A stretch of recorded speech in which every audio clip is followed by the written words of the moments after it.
rail for a plus. Trained by Tim McKenna. Kevin Krieger has the assignment. A lot to like about the connections and River Elation. I just think he's going to get the W here, or she is rather. I go 1-7-4. 1-7-4. Okay. Yeah, River Elation. Shown some speed. She's going route to sprint for McKenna. Run on Ohm. Second start against Winners was a nice improvement for her. She was 20-1 last time out and ran pretty well. I'm going to give her the shot in there, the 7, the 5-2 morning line favorite. Sixth race is a maiden race for 3-year-olds and up.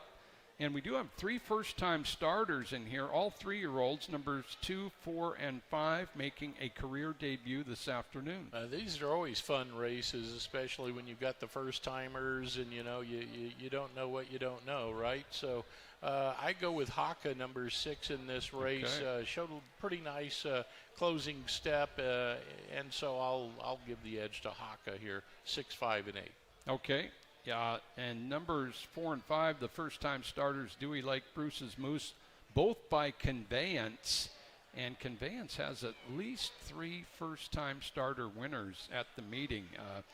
His runners doing great this year. I went Tiz Dynamic on the outside, just ran third to Charlie Neal and Midnight Tiger. Midnight Tiger came back to win impressively. Charlie Neal's next start was a really good race as well. So that was a good third for Tiz Dynamic, and it could be maiden breaking time for him today for DJ McPhee and Krieger. Seventh race, 3 and 4-year-olds, non-winners of 3, scratch now Cato, 4 is out. Yeti Loot, the 2-horse, really never got into the race last time out. I think he's capable of much better. Maybe we'll see it here today. Kevin Krieger has the call for Yeti Loot. Okay, Swift Stefan won off a fairly lengthy layoff, and he has some quality races in his background. He's got the rail, and there's other speed in here, but Frank Alvarado is back aboard for Blaine Wright. I'm going to give Swift Stefan the nod. It may be just a touch of a price against this group. Calm, Cool, and Collected, of course, going very well. What, 42G is not good enough for you? Okay. Well, not for too long, but for right now. While, right? Yeah. Eighth race is the Olympic Eagle Purse at 6.5 furlongs. 4-year-olds and up. Number 1, Peso is out, Tom. Going South is the one I'll use here. Silvio Amador will do the guiding here for Going South. Just a hardy sort. Jockey Silvio Amador has had pretty good success with this horse. I'll put that one on top. I went 2, 3, and 6. 2, 3, 6. Okay. I'd put Going South in the money. I gave the nod to Smiling Goodbye, the 4-horse who was beaten just a neck last time out. Good Focus is a legit favorite in there with 2 straight wins. Smiling Goodbye, just his 3rd start of the year, so I think he can be a factor there. Ninth and final, 6 furlongs, 4-year-olds and up, scratch 3 and 7. I landed on DK's Crown, the 2-horse in this race, who's been knocking at the door in the first couple of starts this year.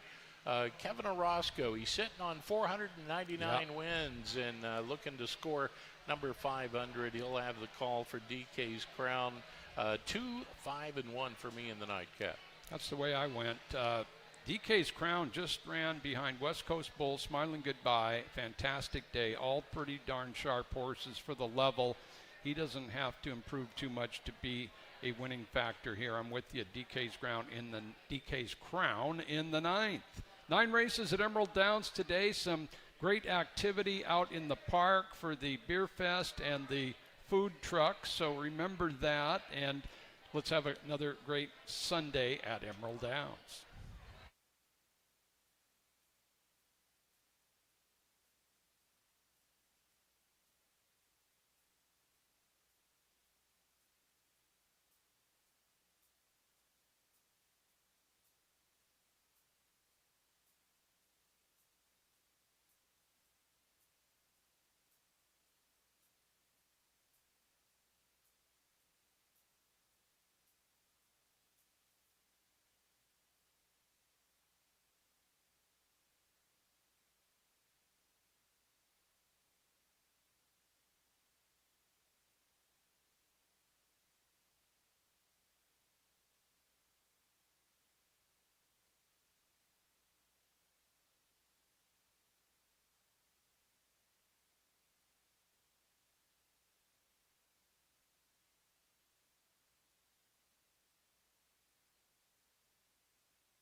Coming up on race number 1 at Emerald Downs, Joe Withey along with John Lindley. John, thanks for being here again today. John puts out Parker's very popular, well-known tip sheet here in the Pacific Northwest, and it's available for $2, just $2 at program stands and the customer service center. John makes selections, comments, and suggested wagers as well. So he'll be going race to race with me today, as he does on weekends. So 9 races today. And as you mentioned, every day's a holiday at Emerald Downs, and we've got to remember that. But, you know, some good racing today.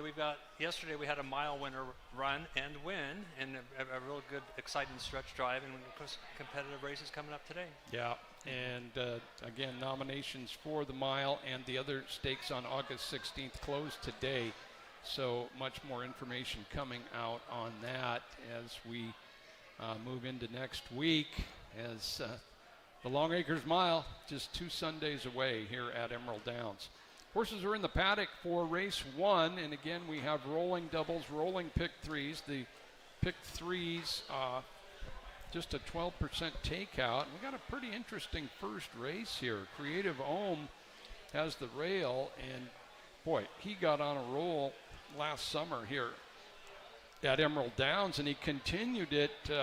Took a little break and then came back at Turf Paradise, won 2 straight down there, a sprint and a route, and you know, it didn't fare all that well in the Governors, but those were the toughest 6.5 furlong horses in the Northwest. So he's coming back in 2 weeks for trainer Howard Gibson, who seems to be doing everything right this year. Yeah, and as you mentioned, he has a legitimate excuse for his last race. He's chasing Civet Tiger and of course some others in there that are the top sprinters on the grounds. He also gets Lasix. The other thing is he came in from Santa Anita and ran really quick right off 2 weeks in a ship after a race. So I think he kind of excused his last 2 races. He draws a favorable rail.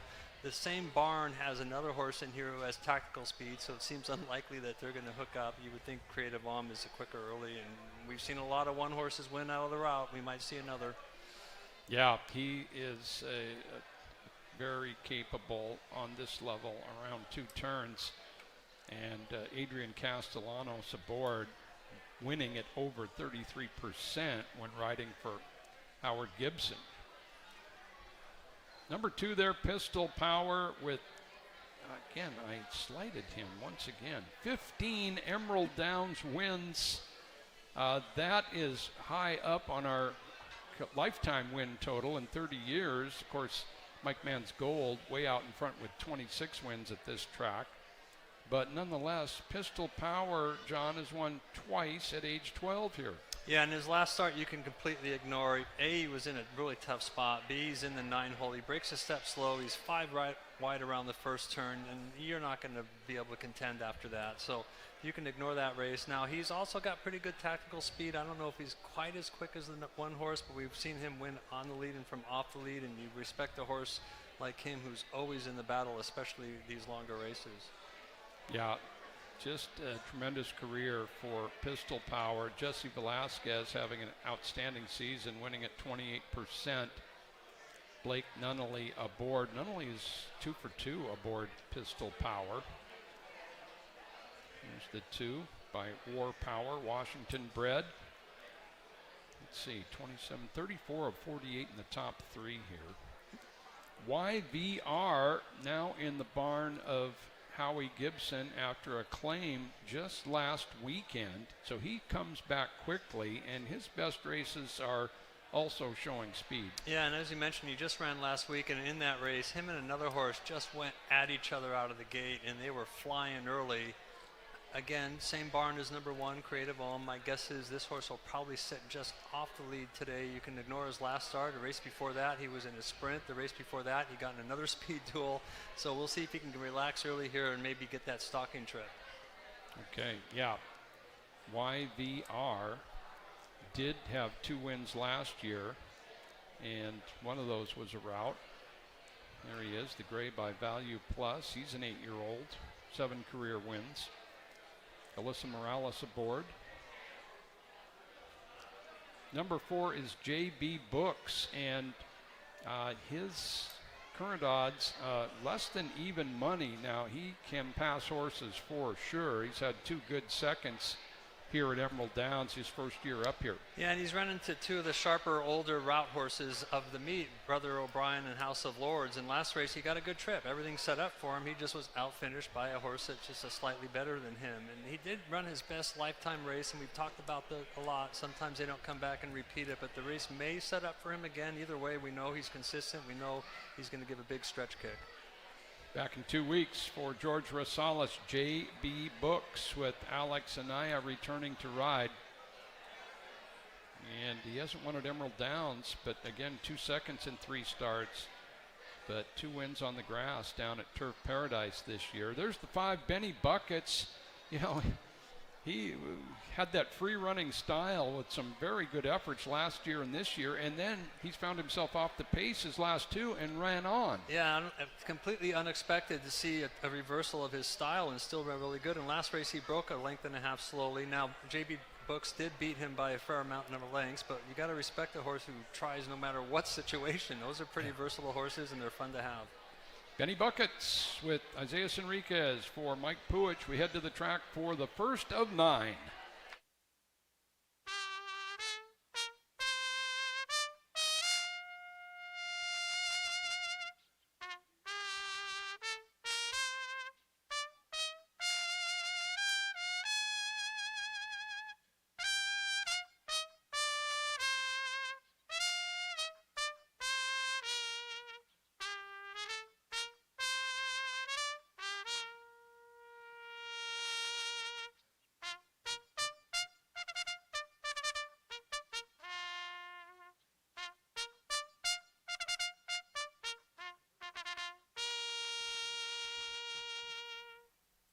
That's Dan Harrington's call to post for the first race today. The first race, the Bud Light Purse at 1 mile.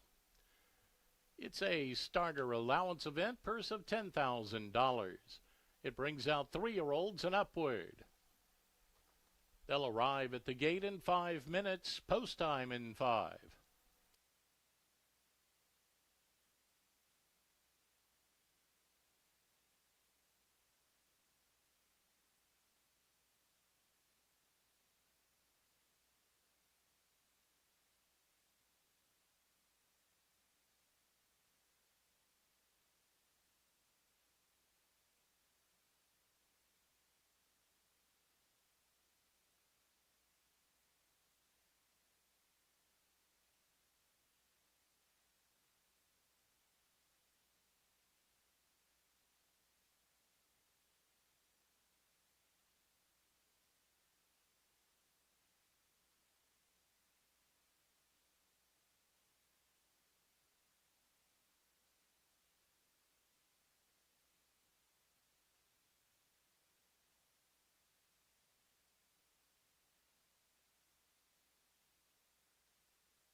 Ladies and gentlemen, at this time, we direct your attention to the Michelob Ultra Winners Circle and ask that you please rise, if able, and kindly remove your hats for today's performance of our national anthem.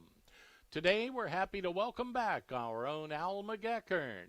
Al regularly performs the anthem here at Emerald Downs and at other sporting events throughout the region. And now, here's Al McGeckern with our national anthem.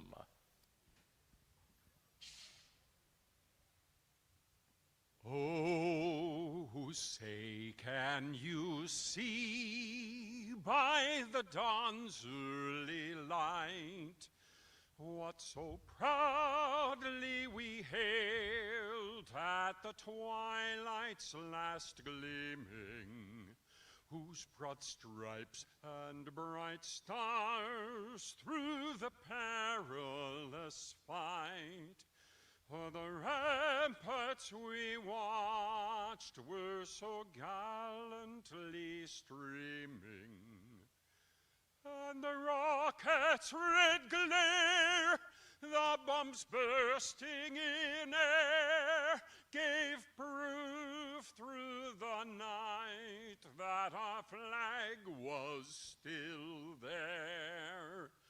Oh, say, does that star-spangled banner yet wave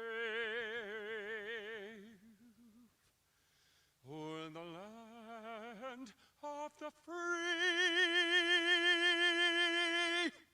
and the home of the brave?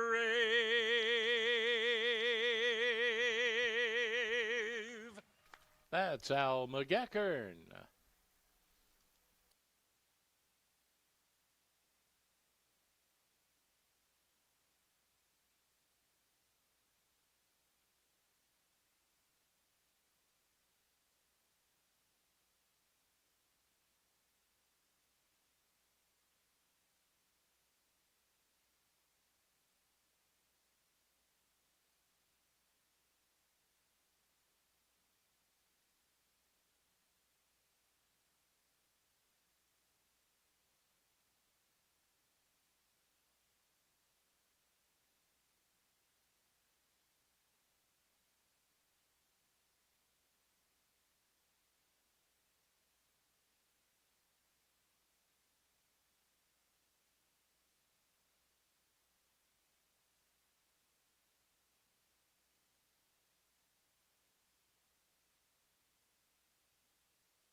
Race number 1, horses approaching the gate. Tom Harris, who do you like in the first? Joe, I got the inside Creative Ohm on top in my picks here. I see it 1, 2, and 4 in the opener. Very good, and he's currently at even money. John Lindley. I'm going to pick a couple closers today, this one being one of them, and we'll see if JB Books can get a win. I'm going with you, JB Books. Just a number of early push horses in here. JB Books on good form. John and I in the 4, Tom's on the 1 in the first.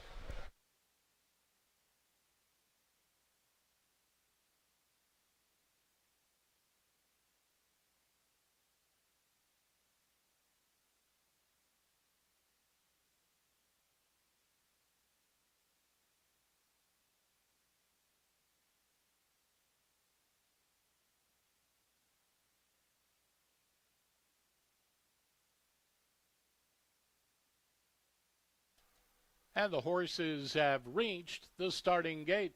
Post time for the first.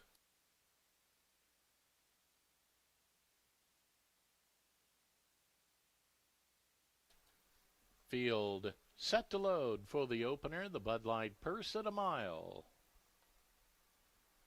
Creative Ohm inside post, settled away. Pistol Power up to the mark. Now comes the gray YBR. JB Books, next one to head to the gate.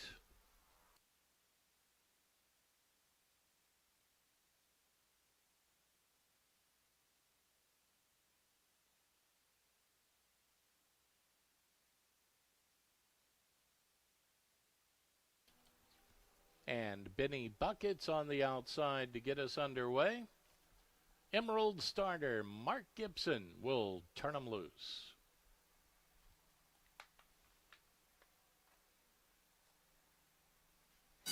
And runners away. Creative Ohm wastes no time and goes right to the front with Pistol Power and YVR to the outside third. Benny Buckets back of that with JB Books at the tell as they make way round the turn. And Creative Ohm goes clear by a length and a half to lead it. Pistol Power tracking second by 2. Then it's YVR. Another 2 back to Benny Buckets and JB Books the trailer, but only 7 away as they head up for the backstretch run. 22.98 opening fraction. Creative Ohm continues to lead them along. Clear a length and a half from Pistol Power, a length more to YVR, up to the outside third. There's 2.5 to Benny Buckets, and JB Books gets nudged by Alex Anaya. They begin to stir on the outside from the tail of the pack, and they're into the far turn after a half of 46 and 12 100ths. And Creative Ohm continues to lead it, clear by 2. Pistol Power right behind in second, YVR. Here comes JB Books closing the gap at the inside now with a quarter mile to go. They run to the top of the stretch. Creative Ohm off the turn in front, but right there is JB Books at the inside, now chasing second. Pistol Powers drop back to third, and YVR. Deep stretch they come. Creative Ohm and Adrian Castellanos going smoothly out front. Creative Ohm's been rated perfectly and wins it by 4. JB Books the runner-up to Pistol Power, YVR, and Benny Buckets. Time for the mile, 1:35 and 13 100ths.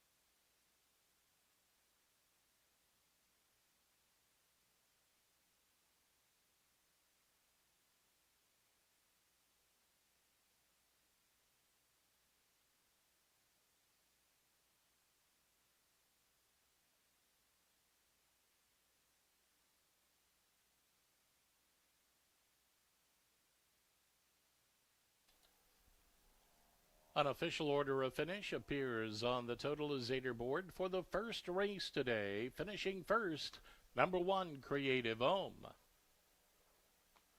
Second was number 4, JB Books. Third came number 2, Pistol Power. And fourth, number 3, YVR. Running time for the mile, 1:35 and 13 100ths.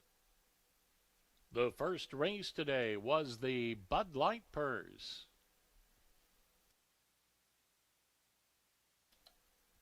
Results official. The official winner, Creative Ohm.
Into the Michelob Ultra Winner's Circle, Creative Ohm.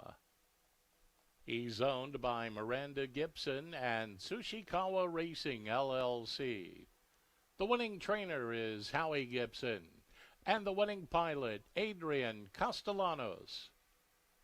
Creative Home's a 5-year-old Gray Aroan, gelding by Ohm from Blissful Lady. She was sired by Creative Cause. Bred in California by Martindale and Andrews.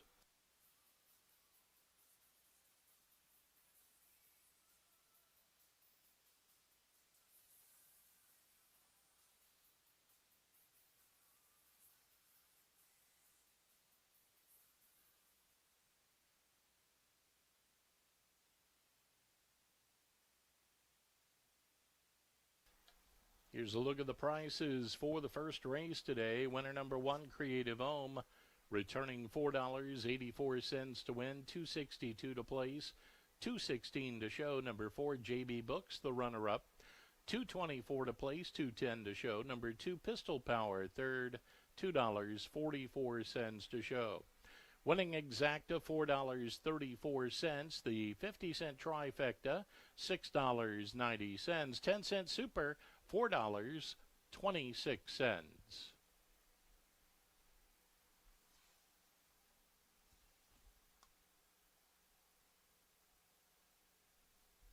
Coming up, the second race today. The second race, a distance of 5 1/2 furlongs. It is the Lord Knight Michael Weinman Birthday Purse. Number 1, Start Dreamin', will carry 1 pound over. Number 2, Playa Luna, will carry 2 pounds over and race with blinkers on. Number 4, Majorical, will carry 2 pounds over. Number 5, Pure Dynamite, has been scratched. Scratch. Number 5, Pure Dynamite. Number 6, Parade of Dreams, will carry 2 pounds over and race with blinkers on. Post time for the second race coming up at 2:18, just over 20 minutes until post time.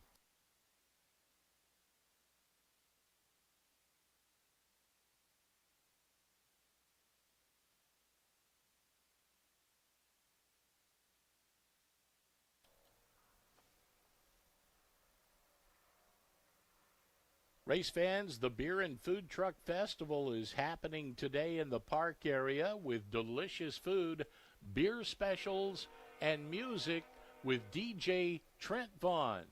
It's all happening in the park today, the Beer and Food Truck Festival.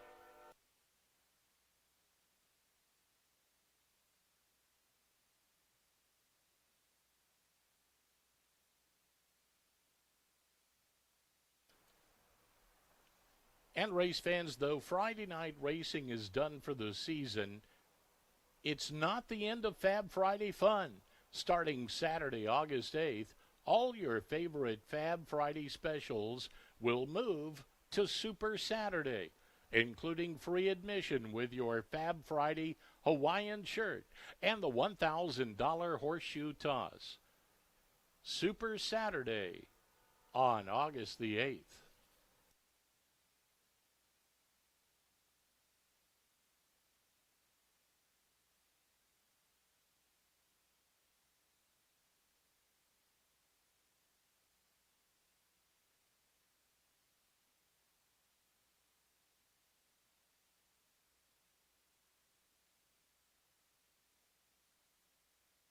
And don't forget, coming up a little bit later on, the running of the Rainiers after the fourth race today.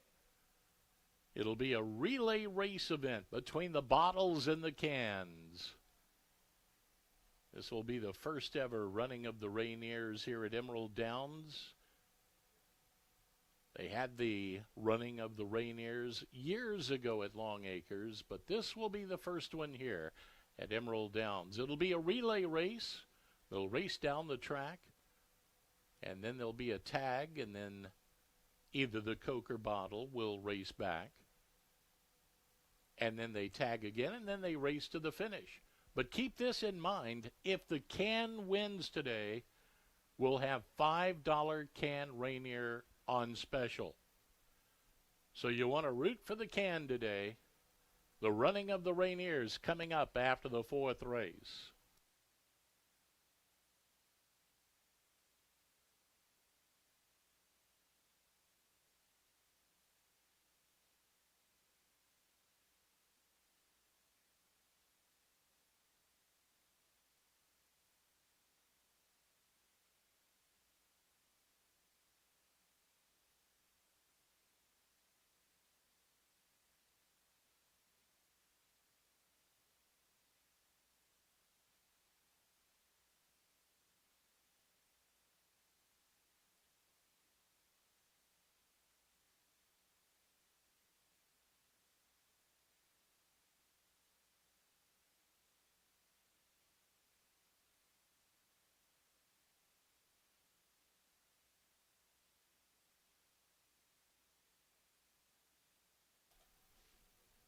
Attention horsemen, nominations for this year's Long Acres Mile and Emerald Downs Distaff will be closing today.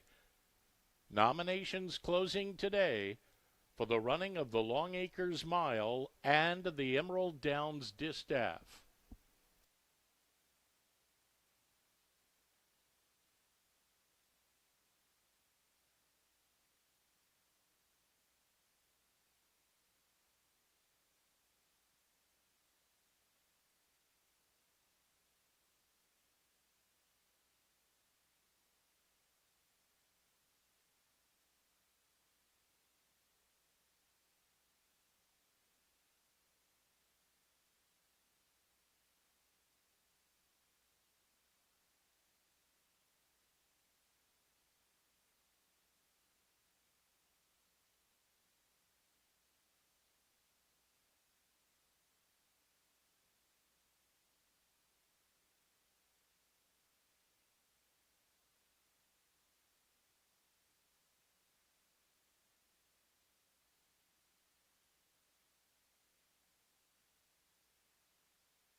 Race number 2 at Emerald Downs, 2-year-old fillies.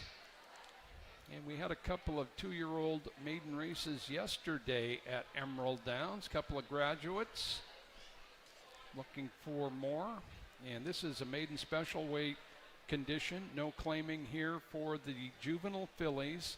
Just one first-time starter, and there she is. Her name is Start Dreamin' by Upstart. And Upstart by Flatter is doing quite well with national runners. This is a Washington bred out of I'm a Happy Cat, who we know very well. She won 10 races, including 3 stakes at Emerald Downs, 3 sprint stakes. She was fast, and this is her first foal. And John, I'm a Happy Cat's from the family of Infernal Magoon and Flame Magoon, just a really top Washington family. Yeah, and you look at this horse's workout pattern, it's interesting. Her last 2 works are 6 furlongs from the gate, and I don't think any 2-year-old has even raced 6 furlongs at this point. So you know she's plenty fit. She's bred to be fast early. She draws the rail, and we just saw another horse. The one hole's been pretty potent this last couple days. We'll see if it can happen again, but her mom was a runner, and if she has 1/10 of the talent of her mom, she might be pretty formidable. Yeah, indeed. I'm a Happy Cat, again, first foal from that multiple stakes winner for Dan Markle. Alex Cruz aboard. Start Dreamin' is her name. The other 4 in here have all raced, and by the way, scratch number 5. 5 is out, Pure Dynamite scratch. Number 2 is Playa Luna by Omaha Beach, and favored in her debut here in late June, one of the early 2-year-old races. Beaten 4 lengths there. What did you see in that race? You know, that was our first stakes day, and as we talked, and we had kind of proven it to be the case. If you were on the rail, you had a really big advantage, and she was not on the rail. She was 2 wide going into the turn, 3 wide mid-turn, and 6 wide entering the stretch. She adds blinkers. She's got some workout since then. I imagine she has a little more tactical speed. She drew a lot of money, as you mentioned already.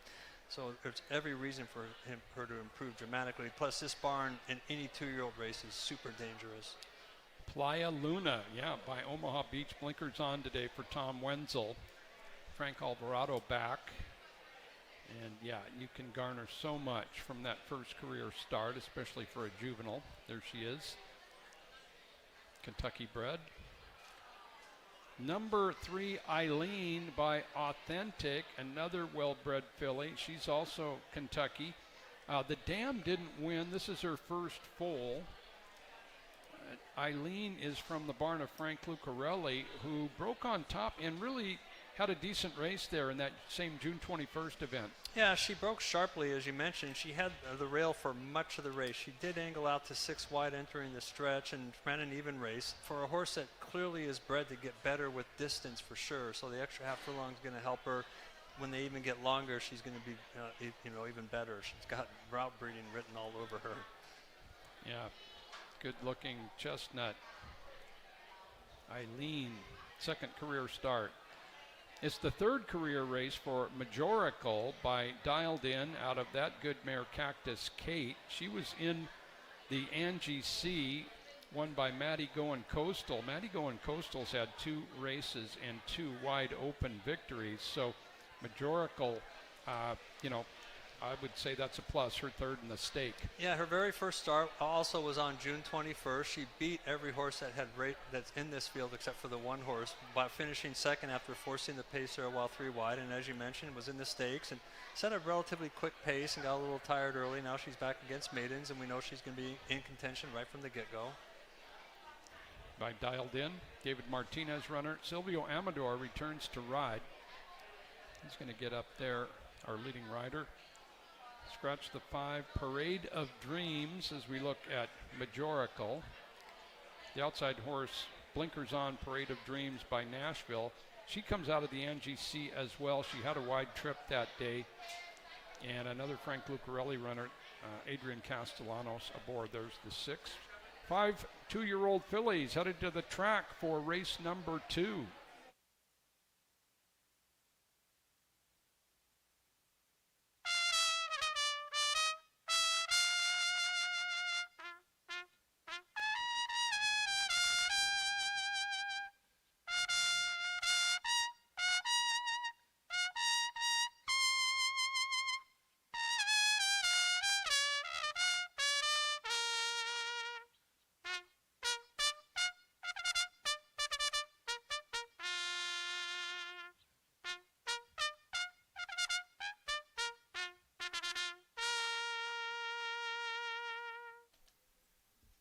And the horses take the track for the second race today. The second race, a distance of 5 1/2 furlongs.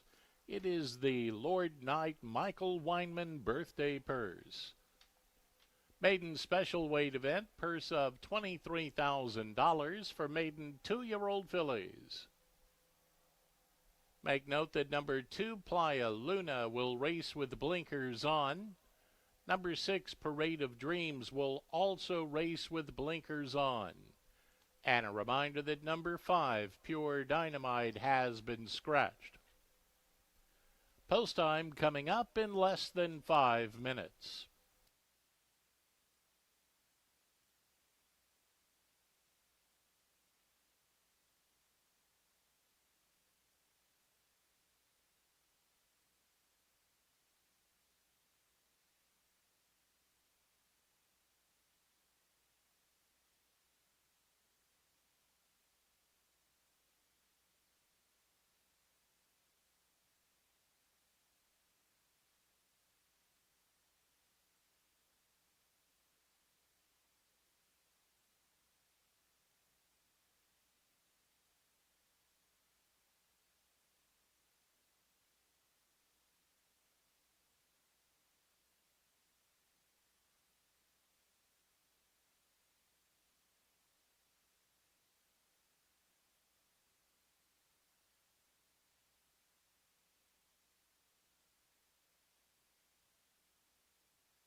Race number 2 coming up, 2-year-old fillies, sprinting 5 1/2 furlongs.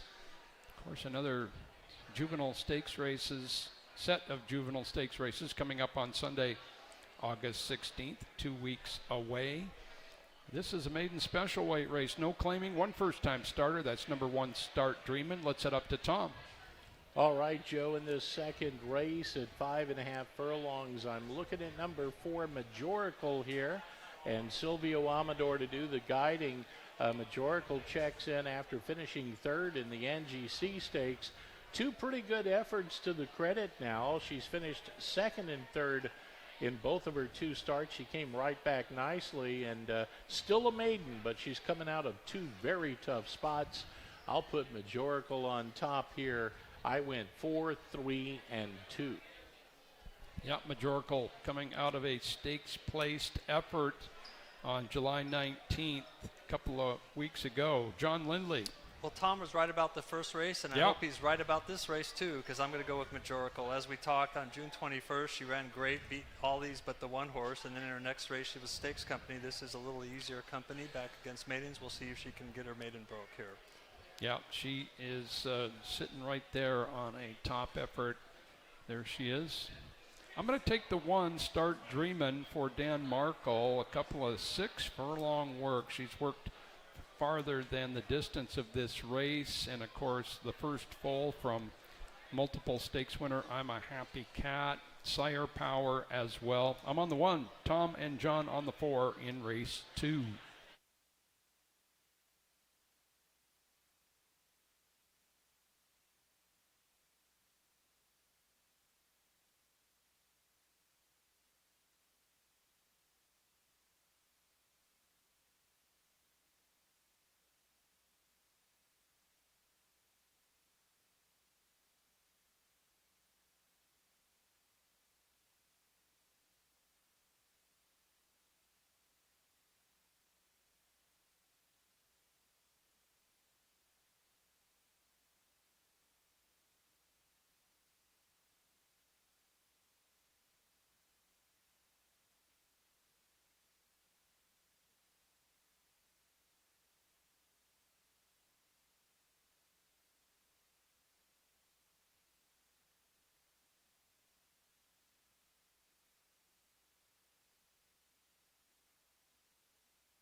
And the horses have reached the starting gate. Post time for the second.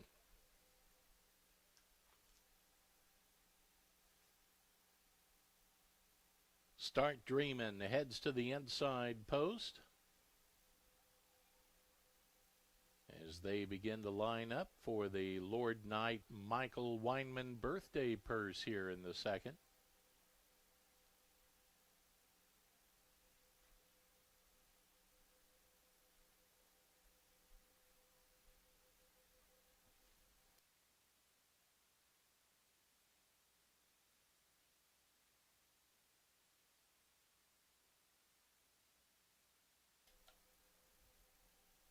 Alex Cruz dismounted for the moment for Start Dreamin' as the gate crew works to get that one situated into the gate. And Jockey Cruz will climb aboard now in the gate for that one. Playa Luna is up to join them. Here comes Eileen. Isaias Enriquez in the orange colors. Majorical, one from the outside under Silvio Amador. Parade of Dreams. Adrian Castellanos, last ones to go up. Now they're in.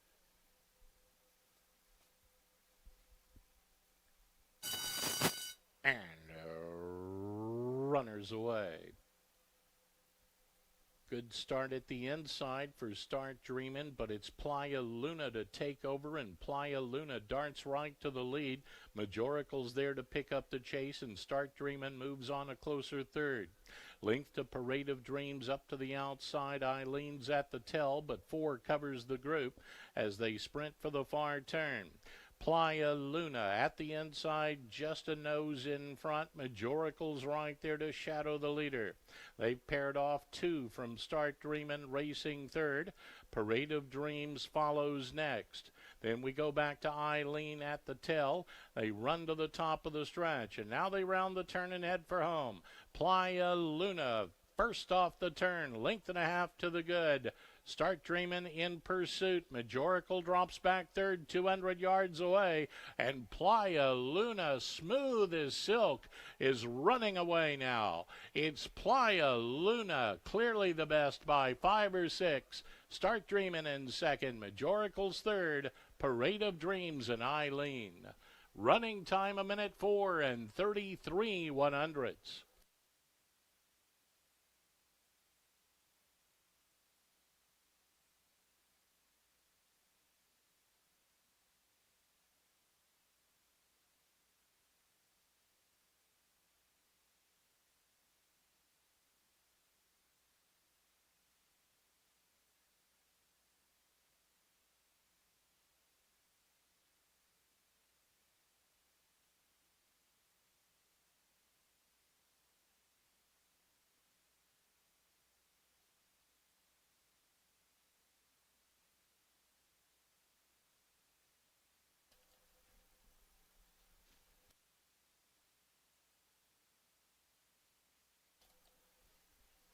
Unofficial order of finish on the board for the second race today. Finishing first, it was number 2, Playa Luna. Second was number 1, Start Dreamin'. Third came number 4, Majorical. And fourth, number 6, Parade of Dreams. Running time of the race, 1:04 and 33 100ths.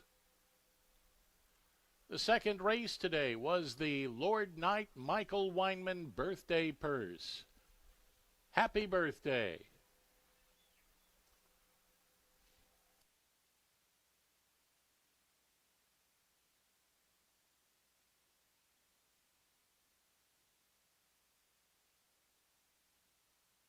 Results for the second race now official.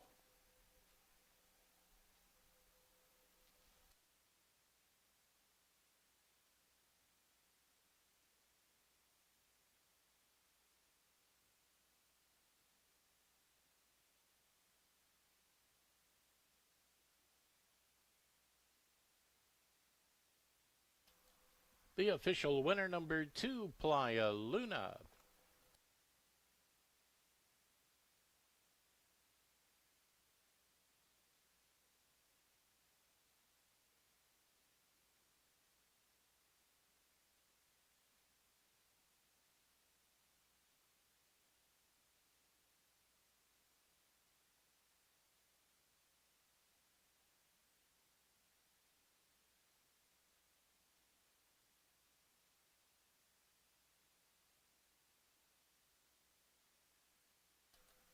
Into the Michelob Ultra Winners Circle, it's Playa Luna.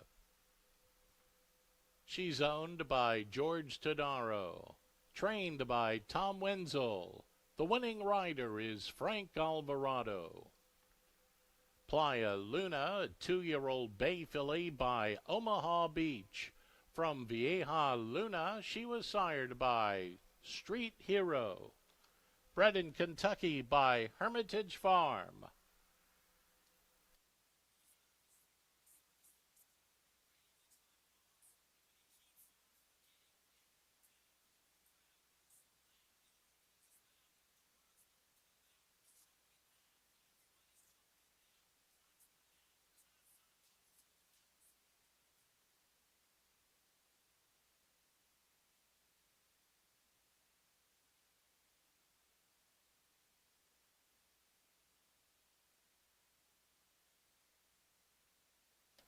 Here's a look at the prices for the second race. Winner number 2, Playa Luna, $760 to win, $434 to place, $274 to show.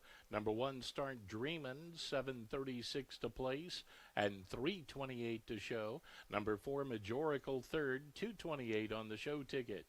Winning exacta $23.15. The early double paid $11.23.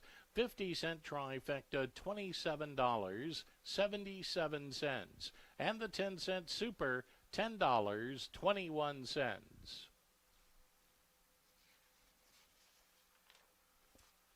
Coming up, the third race today. The third race is the Muckleshoot Casino Resort Purse at 6 1/2 furlongs.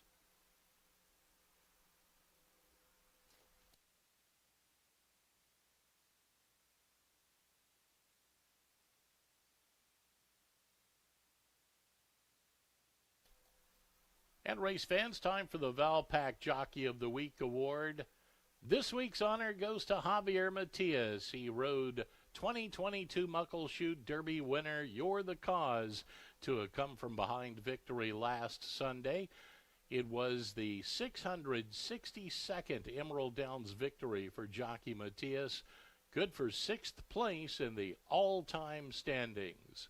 Tip of the hat to Javier Matias, the Rooster, our Jockey of the Week.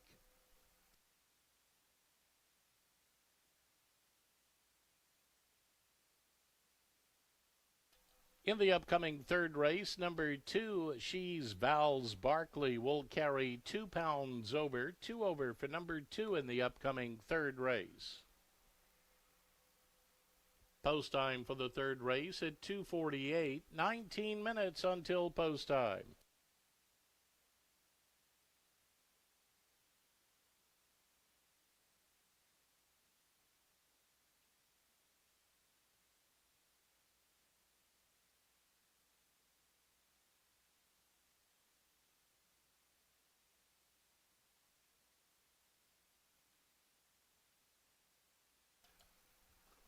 Fans, don't forget, Breakfast at the Wire is back on Saturday, August the 8th and Saturday, August the 15th from 9 to 10:30 a.m. It'll be conducted near the Paddock Grill. Admission is free, plus you receive a free breakfast item. Don't miss Breakfast at the Wire, Saturday, August 8th and 15th.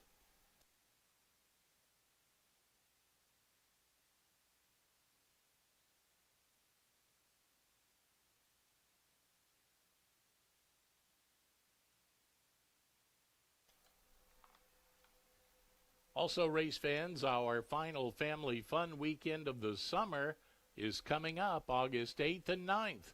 We'll have free pony rides, face painting, bounce houses, and sidewalk chalk. Plus, on Sunday, August the 9th, we'll have the kids race on the track. Don't miss the final family fun weekend on August the 8th and 9th.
Coming up on race number 3, after an impressive juvenile performance by Playa Luna, Tom Wenzel runner with Frank Alvarado, daughter of Omaha Beach. Big win in race number 2.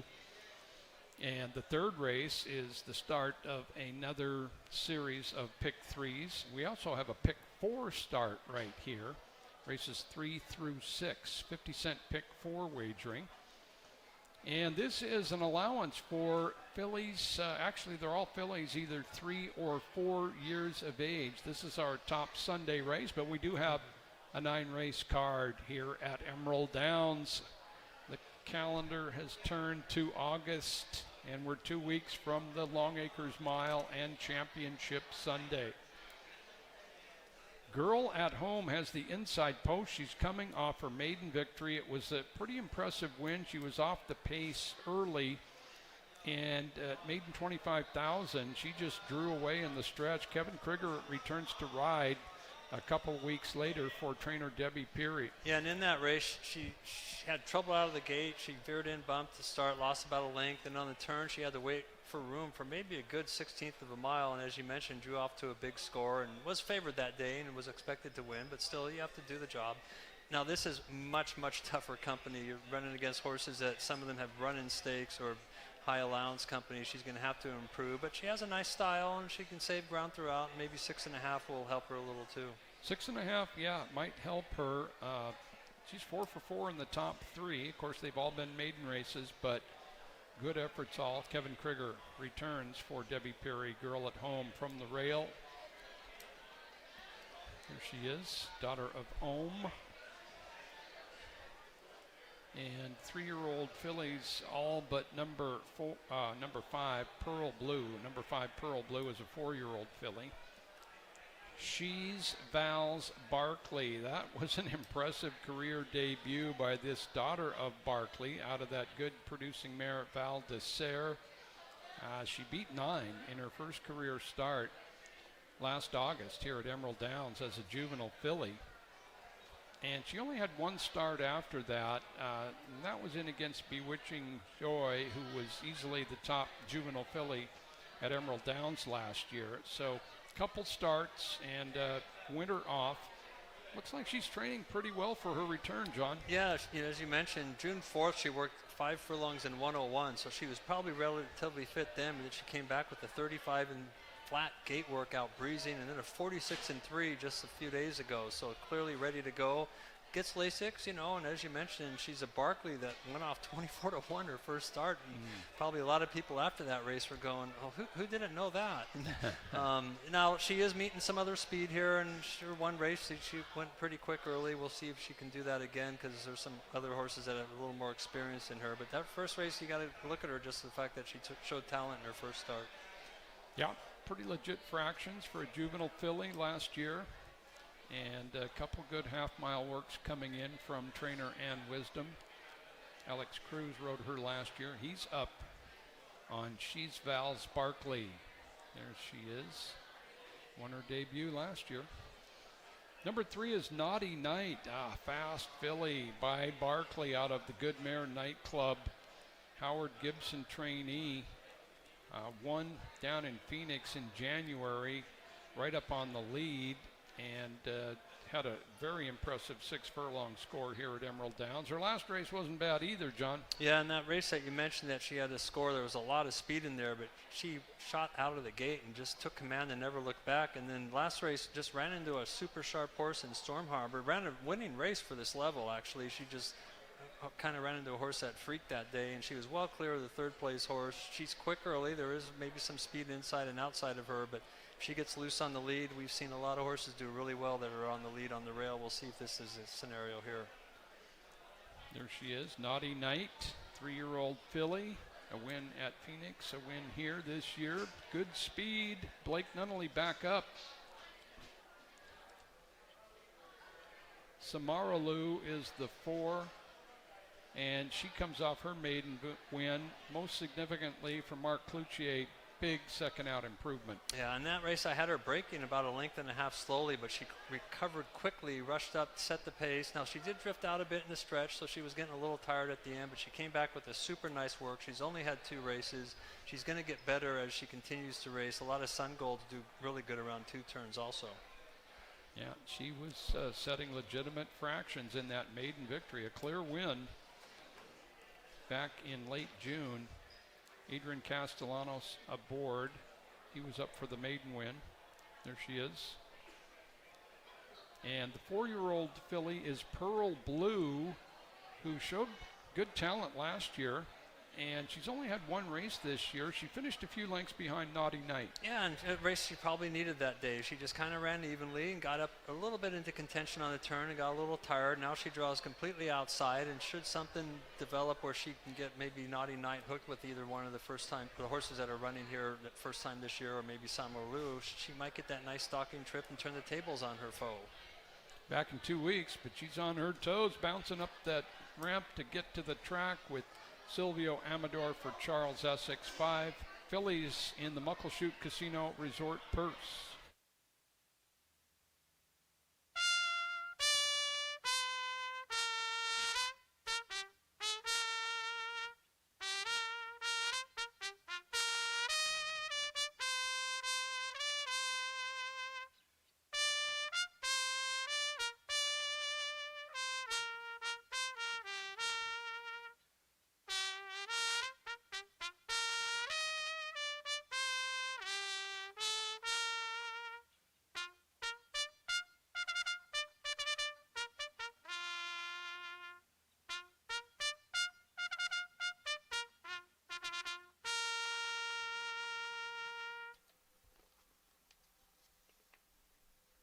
And the horses are on the track for the 3rd race today. The 3rd race, a distance of 6 1/2 furlongs. It's the Muckleshoot Casino Resort Purse, an allowance event, purse of $24,000. It's for fillies and mares 3-year-olds and upward. They'll arrive at the gate in 5 minutes, post time 5 away.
Third race at Emerald Downs, Muckleshoot Casino Resort Purse, 6.5 furlong sprint.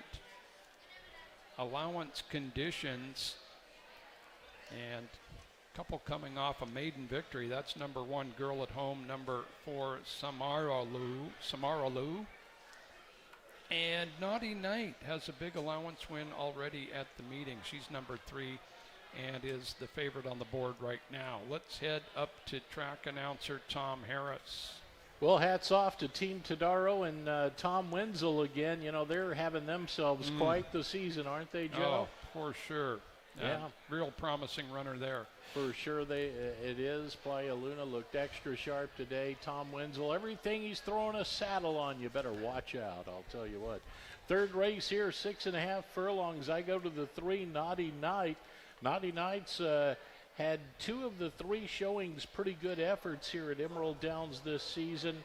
That nice 6 furlong score just a couple of races back, showed excellent speed the last time before being caught by Storm Harbor in that race in the final stages. But the times were excellent in both of those races. Naughty Night looks like the one to get here to me. Then I use Pearl Blue, the runner-up spot, and Girl at Home, number 1. I go 3, 5, and 1 here in the third. 3 on top, Naughty Night on sharp form for a very productive barn of Howard Gibson. John. I kind of see it the same way that the 2 favorites kind of look like they have an edge over this field. Naughty Night, we'll see if she's a step quicker than the other early speed in this case and give her the edge again. I picked her last time. She ran great. She just ran into a horse that kind of ran a lot better. We'll see if she can get her second lifetime win, or third actually. Yeah, 2 wins this year. I'm going to go Pearl Blue. She was outrun a few lengths by Naughty Night just a couple weeks ago, but that was her first start of the year. I think she can build on that, and a nice post for some tactics there. Pearl Blue on the outside for Charles Essex, Silvio Amador. I'm on the 5. Tom and John are on the 3 in the third.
And the horses have reached the starting gate.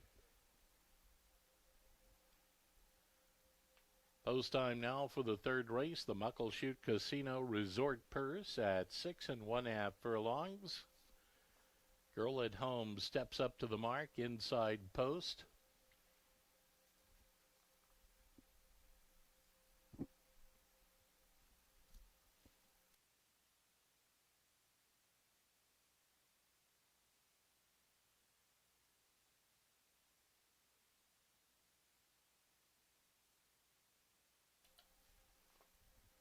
And the gate crew working with number 1, Girl at Home.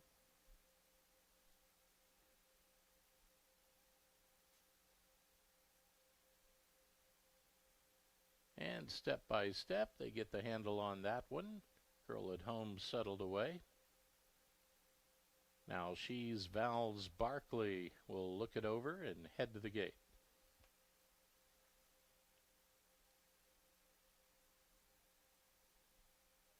Naughty Night stands waiting. The current odds on choice at 4 to 5.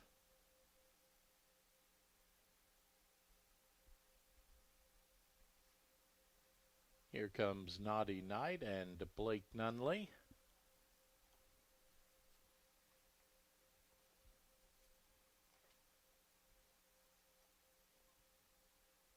Samarolu the next.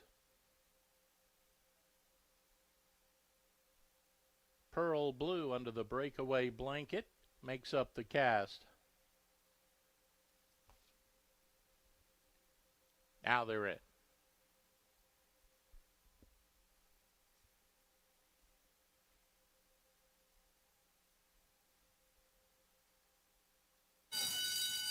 And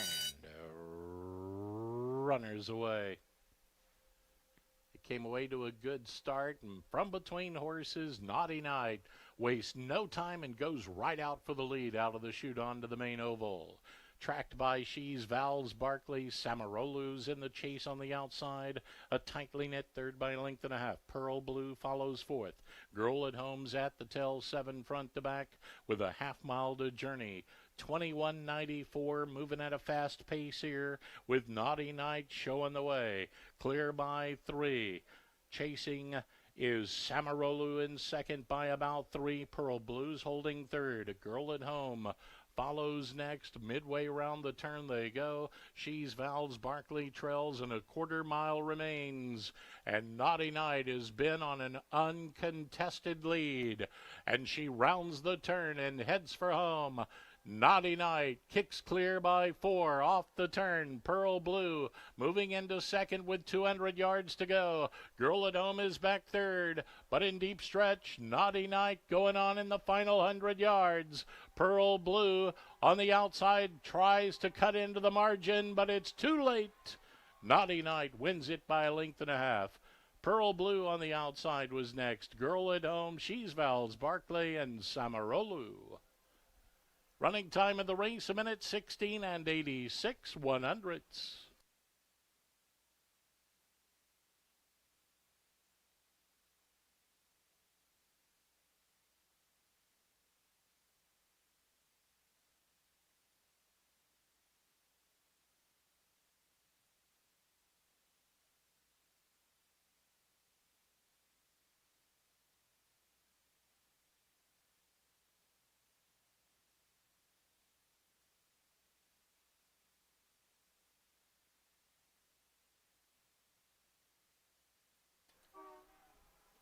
Unofficial order of finish on the board for the third race today. First, it was number 3, Naughty Night. Second was number 5, Pearl Blue. Third, number 1, Girl at Home. Fourth, number 2, She's Val's Barkley. Running time of the race, 1:16 and 86 100seconds. The third race today, the Muckleshoot Casino Resort Purse.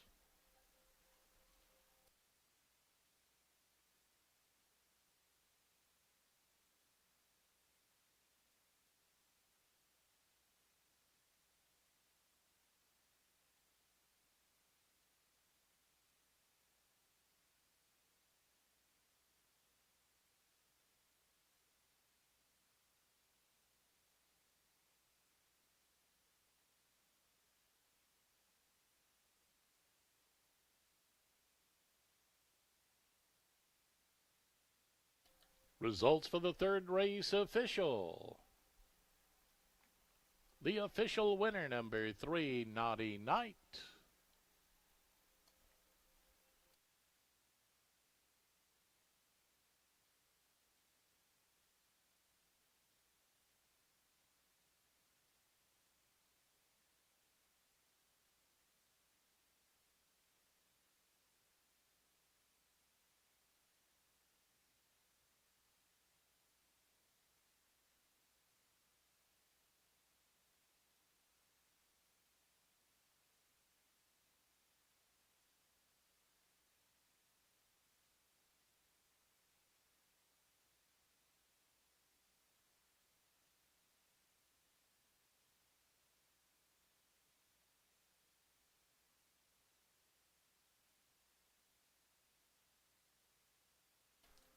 Into the Michelob Ultra Winners Circle, it's Naughty Night.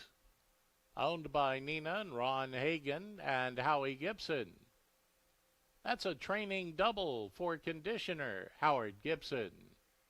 Naughty Night guided to victory by jockey Blake Nunley. A 3-year-old bay filly by Barkley from Nightclub. She was sired by Matty G. Bred here in Washington by Ron and Nina Hagen.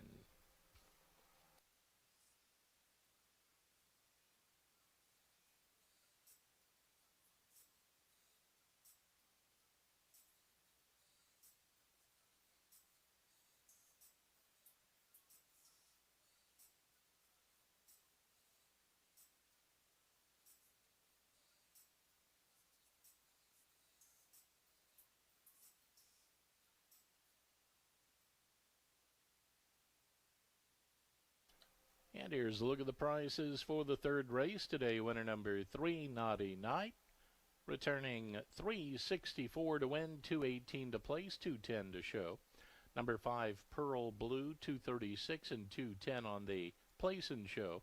Number 1, Girl at Home, $2.36 to show. Winning exact at $2.61. The rolling double, $6.97. 50-cent trifecta, $2.12, 10-cent super, $1.23. Winning pick 3, $8.63 for the early pick 3 combination.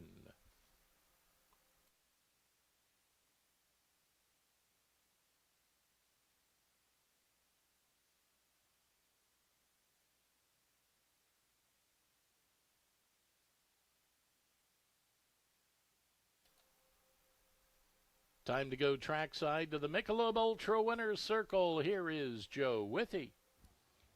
Thank you, Tom. And another win for Naughty Night. That's 2 here at Emerald Downs. She also won in Phoenix earlier this year, a daughter of Barkley. And that good mare, a Nightclub breeder, Ron Hagen here, Ron and Nina Hagen of Eldorado Farms. Ron, a lot of trips to the winner's circle this year. That's not a bad thing. Oh, that's a great thing. Barkley and Coast Guard doing a great job on producing Washington breds this year. Yep, they sure do. And going strong. And congratulations, man. Ron was here 4 times a couple Saturdays ago, a couple times with trainer Howard Gibson and also with Steve Bullock. This is Howie Gibson. He's our leading trainer this year. He's got 2 wins today. And Howie, you've got a fast filly on your hands, and she's been producing for you. Yeah, really, the Nightclub mare has been really good to me because I have Nightline and Naughty Night, and those horses have really helped me out a lot in the last couple of years. So I'm fortunate to be able to. Actually, that Nightline was the start of me and Ron and Nina and all that stuff, and he was a big help to me for sure. So and that mare has been a big help to me too. Understand. And Blake has been getting on this filly for a while, including Arizona, and you've got to be happy when you see her name in the entries, Blake. Oh, every time I get to get on this filly, it's like one of the greatest days of the week, you know. She's always one of those classy horses and does her job real nice and loves to do what she does. Yeah, she is tough to stay with early and super fit and going all the way at 6.5. congratulations. It wasn't too tough out there today. She coasted on in for another victory, and you're having a good season as well. Congrats, Blake. Thanks, Joe. Blake, not only aboard for trainer Howard Gibson, the Gibson family here as well, and the Hagens, owners of the successful 3-year-old filly sprinter, Naughty Night. She takes our Muckleshoot Tribal Casino purse.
In the upcoming 4th race today, the Michelob Ultra Purse at 6 1/2 furlongs. A reminder that number 1, Prancy Pans, has been scratched. Scratch number 1, Prancy Pans, from the 4th race. Post time for the 4th race at 3:19, 16 minutes until post time. And don't forget, we'll have the running of the Rainiers. It'll be the bottles versus the cans today in a relay race spectacular down the stretch here at Emerald Downs. That's coming up right after the 4th.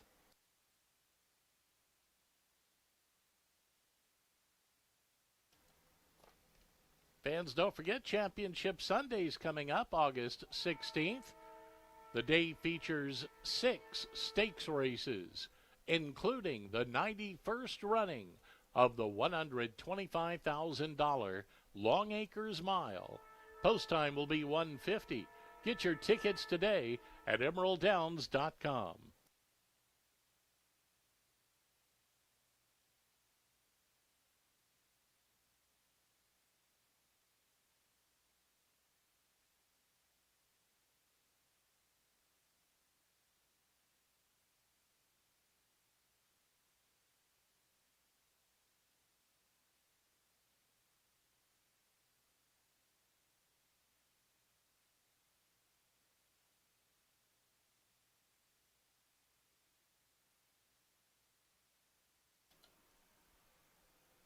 And fans, be sure to stop by the park area today for the Beer and Food Truck Festival. That's going on right now in the park with great food, beer specials, and music with DJ Trent Vaughn.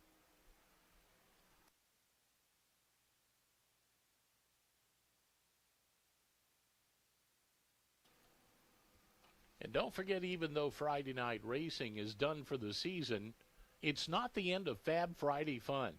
Starting Saturday, August 8th, all your favorite Fab Friday specials will move to Super Saturday, including free admission with your Fab Friday Hawaiian shirt and the $1,000 horseshoe toss.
We are coming up on race number 4 at Emerald Downs, and that'll start the Jackpot Pick 6 wager on this Sunday afternoon. 10-cent Jackpot Pick 6. It's a great bet. And it starts right here, races 4 through 9 today. Just 10 cents to get in gets you 1 horse per race. You can spend $9.60 and use a few more horses on your ticket if you want. All right, let's take a look at the runners for race number 4. We're going to scratch number 1. This is a filly and mare sprint at 6.5 furlongs. There's a look at the 2 Petite Ange. Petite Ange, trained by Jamie Pierman Cruz and Alex Cruz to ride. She has been out a few times since arriving from Turf Paradise and has a 3rd, most recently a 4th. She's going to sprint again. Anything noteworthy on her trips, John? Yes, a couple things. One is I played her last time, and I was a little frustrated. The gates opened, and she hopped at the start and lost about a length and a half, and she's a speed horse, and then she rushed up and got tired. So I don't know if you want to totally excuse that race. I wish she'd kind of shown a little bit more, but the advantage today is she draws the rail now, and as we've seen, the first 3 races, the horses that have had the lead and the rail have been pretty tough to beat. And I think she breaks cleanly. I think she's a step quicker than everybody else. We'll see if that's the case, and we'll see if she can kind of turn it around. Yeah, she's going up against Ginger in Charge, who is the number 3 horse. There's a look at Petite Ange, a Kentucky bred by Golden Sense. 3 career wins, and 2 of them this year down at Turf Paradise, both sprints and both times right up on the lead. So, yeah, John has the right idea a lot of times. Just she couldn't get to the lead last time after her start. And she is back in for 5,000 claiming. Field of 5 in the 4th. Ginger in Charge, the gray daughter of Barkley, an Arizona bred, and she's come up to Emerald Downs from Turf Paradise and has 2 wins, and how about 5 for 5 in the top 3? Interestingly enough, in the last 9 races, she's been claimed 6 times, and my guess is she's going to get claimed again. She did get a perfect trip last time. She was kind of up on the lead early, fell back and let a couple other horses go up there and push each other, angled out and drew away to a big win, but you cannot fault her form. She's as sharp as you can be, and she might get another good trip depending on what the outside speed horses want to do. Ginger in Charge, Silvio Amador is up today. As after the recent claim, she's in the barn of Joe Toy. But just good racing, and the style just off the pace, make a move. And it's been successful for Ginger in Charge. St. Mihail by Army Mule. She ventured down to Prineville for a 2nd place finish after winning at Emerald Downs for 5,000 claiming. 4 for 13 lifetime, that's a good percentage. Yeah, and in that race that she won at Emerald, she was super game. She was battling all her way around the racetrack and just out-finished them late. And then she lost to Sing a Happy Song, as you mentioned, in Oregon. Sing a Happy Song had previously won on Firework Night by 6 or 7 lengths. So you know when she gets loose on the lead, she's tough. So I think you can kind of ignore that race and bounce back to her race 1 back, and it puts her right there with the others. Yeah, she ran for 10,000 claiming a couple times, dropped to 5-1. That's where she's at today for trainer Francisco Rodriguez. Adrian Castellanos, the 5 there is Backburner, 2nd as the favorite last time out, behind St. Mihail previous to that. So Backburner generally just off the pace, but looking for a first win this year after a big year last year. And Hakuhia is the outside horse for Steve Fisher with Frank Alvarado. And she just has a couple lengths to make up to be a strong contender in here. She'll hope for a pace duel up front. A field of 5 to the track for the 4th.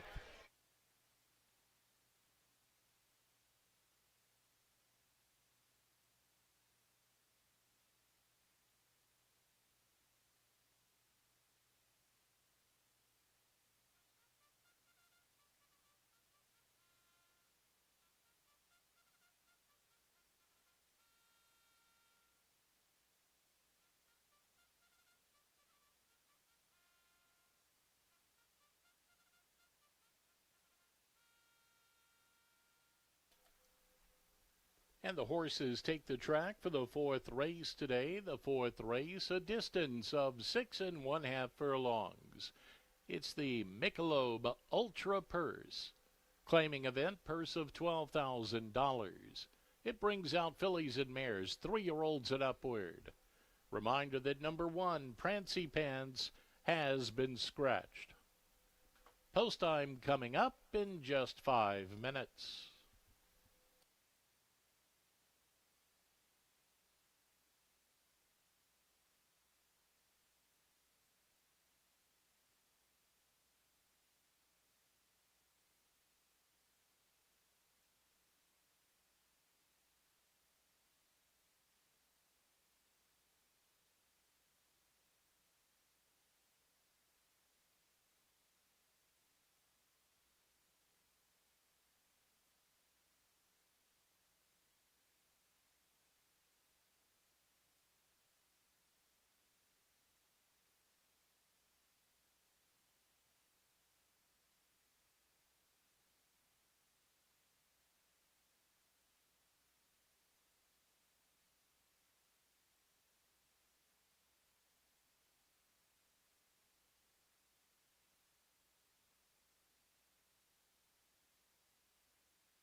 Fourth race at Emerald Downs starts our jackpot pick 6 wager.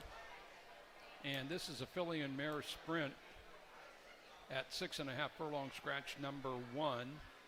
And one horse coming off a win, Ginger in Charge. She has been sharp up here at Emerald Downs, having a real fine 4-year-old season. She's number 3. And it looks like she'll go off a slight favorite over St. Mihiel. Let's go up to Tom for his pick in the 4th. Yeah, that's right, Joe, and she looks pretty good, too, on the surface of things here. She is a winner of 2 races on the meeting here so far, and she's had good efforts otherwise. But Ginger in Charge, one going away at 6 furlongs, gets a little more distance here, and Silvio Amador will do the guiding here for trainer Joe Toy. I've got Ginger in Charge on top. Hakuya, second selection in this race. Hakuya comes into this one after closing well in the last. I think the extra distance will help her out as well. And St. Miel, number 4, rounds out my top 3. This one won gamely in the last start here and returns from Prineville on the Oregon Fair Circuit. 3, 6, and 4, my picks here in the 4th. Okay. Ginger in Charge on top. Speed horses faring well so far today. Tom's had 2 of the first 3. John, who do you like in the 4th? I thought even though it was a smaller field, this was one of the tougher races of the day. I ended up on the outside speed horse, and that's number 5, Backburner. She ran a solid second last time. Bob's Vi just spread out in front of her, and you weren't going to catch Bob's Vi, but she held on for second, didn't really, quit. She just kept trying. I know she's coming back in a week, but I think she's going to get a trip from just off the lead with Petite Ange on the lead, and we'll see if that's the case. Maybe she can spring a mild upset. Yeah, big season last year for Backburner up at Hastings, just getting into the race early and hanging tough, and she's looking for her first Emerald Downs win, but yeah, I remember how you described that start just last weekend, a good effort. She was getting to Bob's Vi at the end, gets a little more ground today. So John's on the 5, Tom's on the 3. I'm going to go Ginger in charge as well, just super consistent here at Emerald Downs. Tom and I on the 3, John on the 5 in the 4th.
And the horses have reached the starting gate. Post time for the 4th. 4th race today, the Michelob Ultra Purse at 6 1/2 furlongs. Here's the overhead view from the Emerald Downs drone piloted by Captain Louis DeFazio. Gives this terrific view from above. They'll race out of the backstretch chute onto the main oval from there. Petite Ange, first one to go up.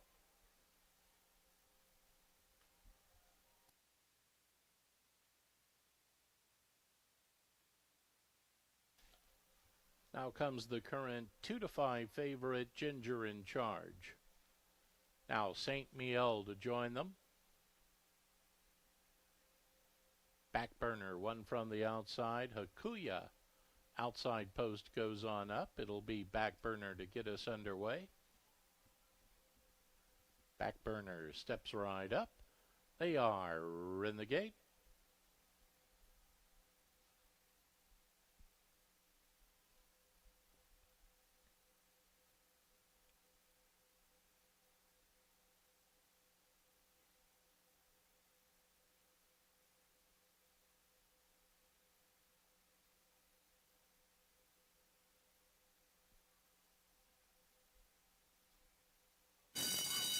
And runners away.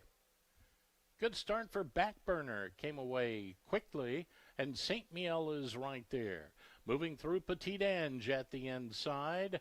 Out of the chute onto the main oval, and Ginger in charge just back of the lead trio. Then there's a gap of about 6 to Hakuya, who trails early. Midway up the backstretch they go. Battle ensues for the lead here. Saint Miel at the inside, just a nose in front. Backburners right there. Those two move together. Then back to Ginger in charge, now into third by 2. Petite Ange is next. Hakuya's gathered up and gaining now from back of the pack, and they take it around the turn. 22 and 7 100ths first fraction.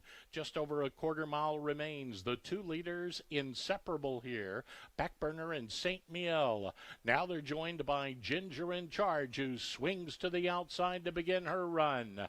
They round the turn and head for home with a furlong to go. St. Miel digs in at the inside, but here comes the big gray mare.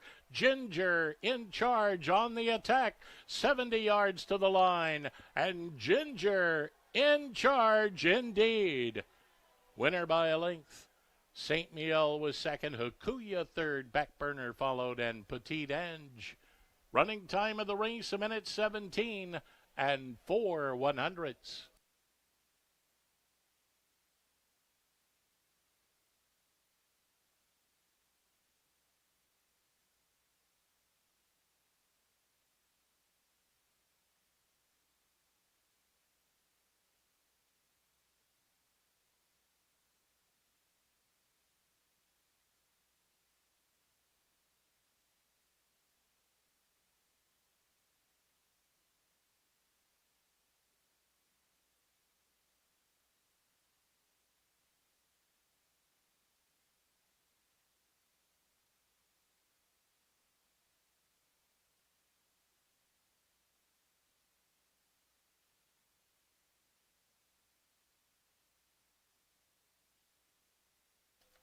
Your attention, trainers Rigoberto Velasquez, Howie Gibson, and Jennifer Nunley.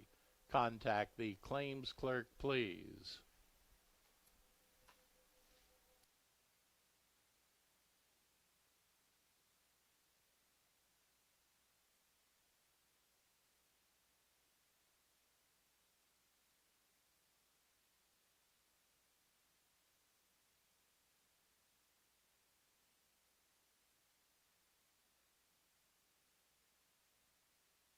Unofficial order of finish on the board. Finishing first, it's number 3, Ginger in Charge. Finishing second was number 4, St. Miel. Third, number 6, Hakuya. And fourth, number 5, Backburner. Those results are now official.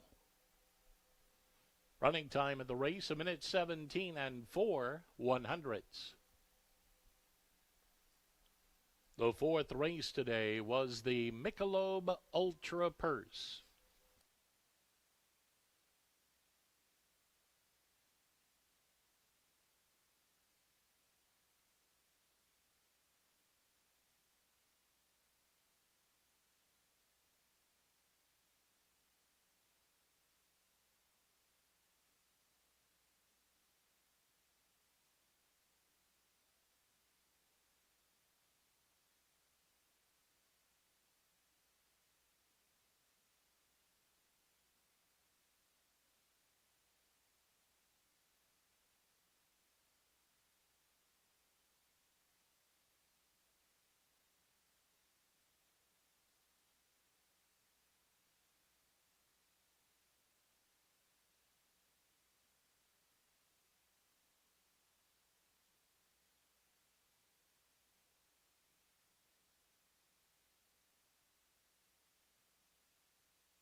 Into the Michelob Ultra Winners Circle, it's Ginger in Charge. Owned by Terra Firma Farm, trained by Joe Toy, and ridden to victory by jockey Silvio Amador. Ginger in Charge, a 4-year-old Gray Aroan filly by Barclay. From Sarah in Charge, she was sired by Highbright. Bred in Arizona by Harry and Cheryl Keishan.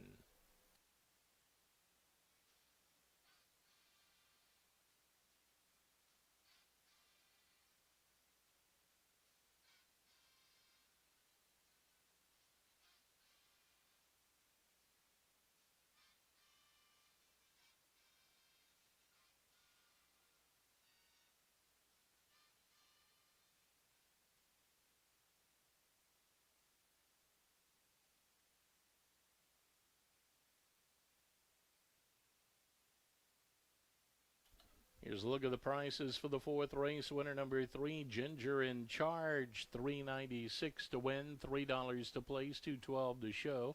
Number 4, Saint Miel, $2.76 on the place ticket, $2.14 to show. Number 6, Akuya was third, $2.80 to show. Winning Exacta, $5.87. The rolling double, $3.65. 50-cent trifecta, $8.50. 10-cent super, $2.31. Winning pick 3, $11.21. And the early pick 4, worth $28.14.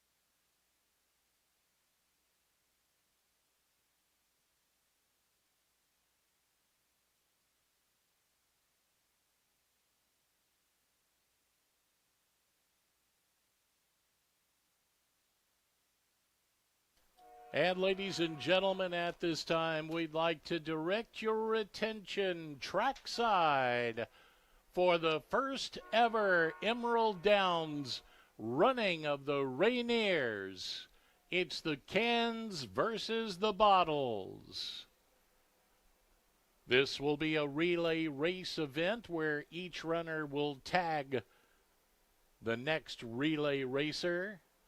They'll start from the gate down to the finish line. They'll tag, and then the next one will run back to the starting gate and tag the anchor runner, who will then race to the finish line to see who will be the champion. It's the running of the Rainiers. Coming up next, we have Emerald Ed leading the post parade.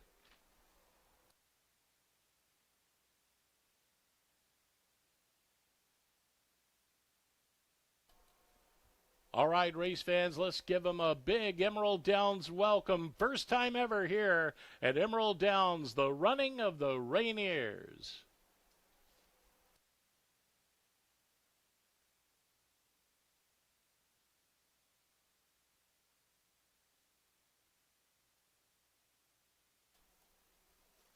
All right, this race is for all the suds.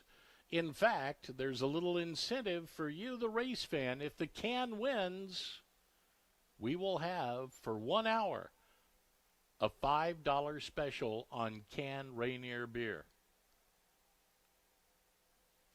So you want to root for the can, but I can tell you the bottle's a hardy competitor.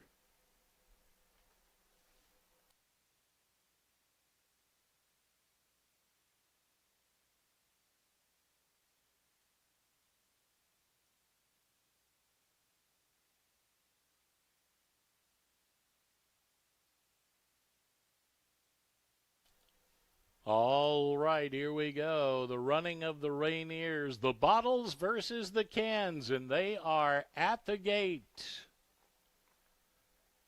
First time ever here at Emerald Downs, making history today.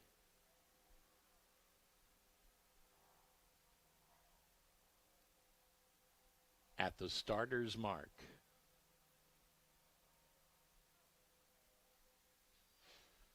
and Rainier's away.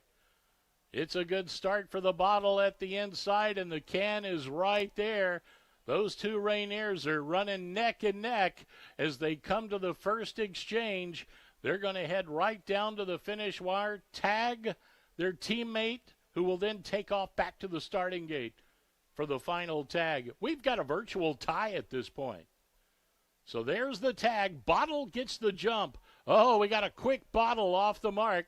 The can's going to have to do some running to catch up, but the Bottle's got a pretty good lead. Here comes the can, though, and the can is quickly right up into contention with the race going to the anchor position now at the starting gate. It's the Bottle and the can in the Bottle, the Bottle and the can. Here's the final tag. The Bottle gets off to a big start. Oh, what a big margin by the Rainier Bottle, and the can is way back as we have the race to the finish. And oh, what's this? Emerald Ed is getting involved. Emerald Ed is out there wrestling the Bottle, and the can comes home to win it for the fans. Emerald Ed saves the day. The can wins it for the fans. How about that? That Bottle's not moving too much. Emerald Ed got out of his paddock and somehow got loose and right into the path of the Rainier Bottle. How about a nice round of applause for our running of the Rainiers? Everybody's back up on their feet. That's good to see. Here's a replay. You'll see the Bottle had a huge lead. Emerald Ed just comes in from nowhere. He was running rogue, that Emerald Ed was. And we do have just a judge's inquiry into this. The judges are looking at this, but they're saying that Emerald Ed was just navigating his path and that the Bottle should have known better. So no change made in the order of finish. The cans win it. It's official. You got $5 Rainier beer special going on for the next hour. Enjoy.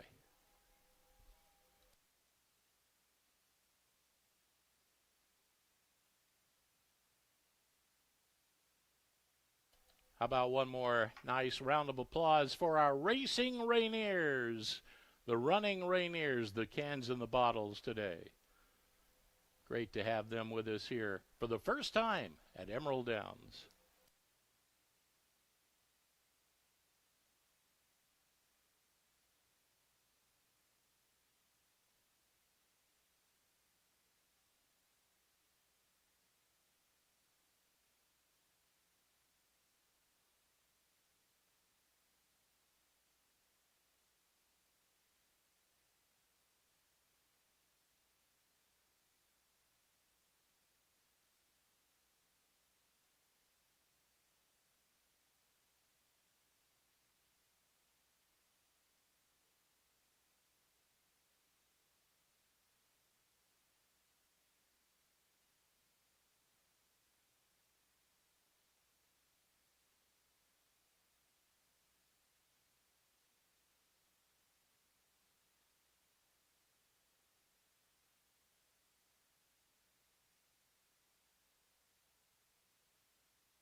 And we did have a couple of claims in that fourth race. Number 3, Ginger in Charge, was claimed from the fourth race today. The new owner, Rancho Viejo and Jerry Carmody. The new trainer, Rigoberto Velasquez. Number 3, Ginger in Charge, the winner, was claimed out of the fourth race. Number 4, Saint Miel, was also claimed. The new owners, Gene Heredia, Elucid Flores Sandoval, Eliana Thompson, and the new trainer, Jorge Rosales. Number 4, Saint Miel, claimed out of the fourth race.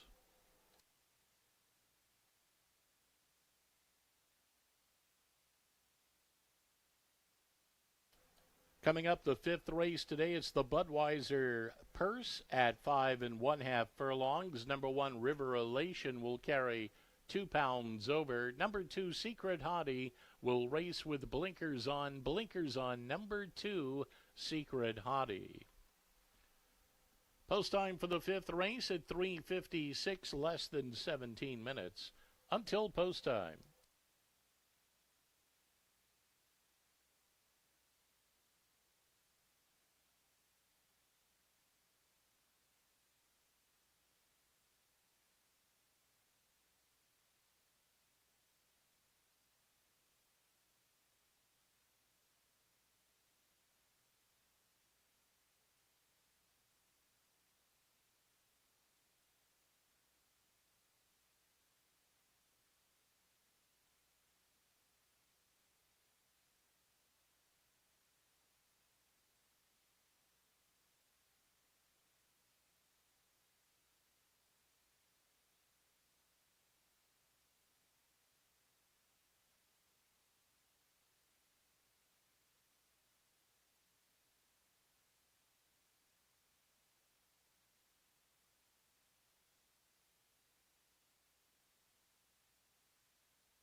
Trifecta King live for race number 5 here at Emerald Downs.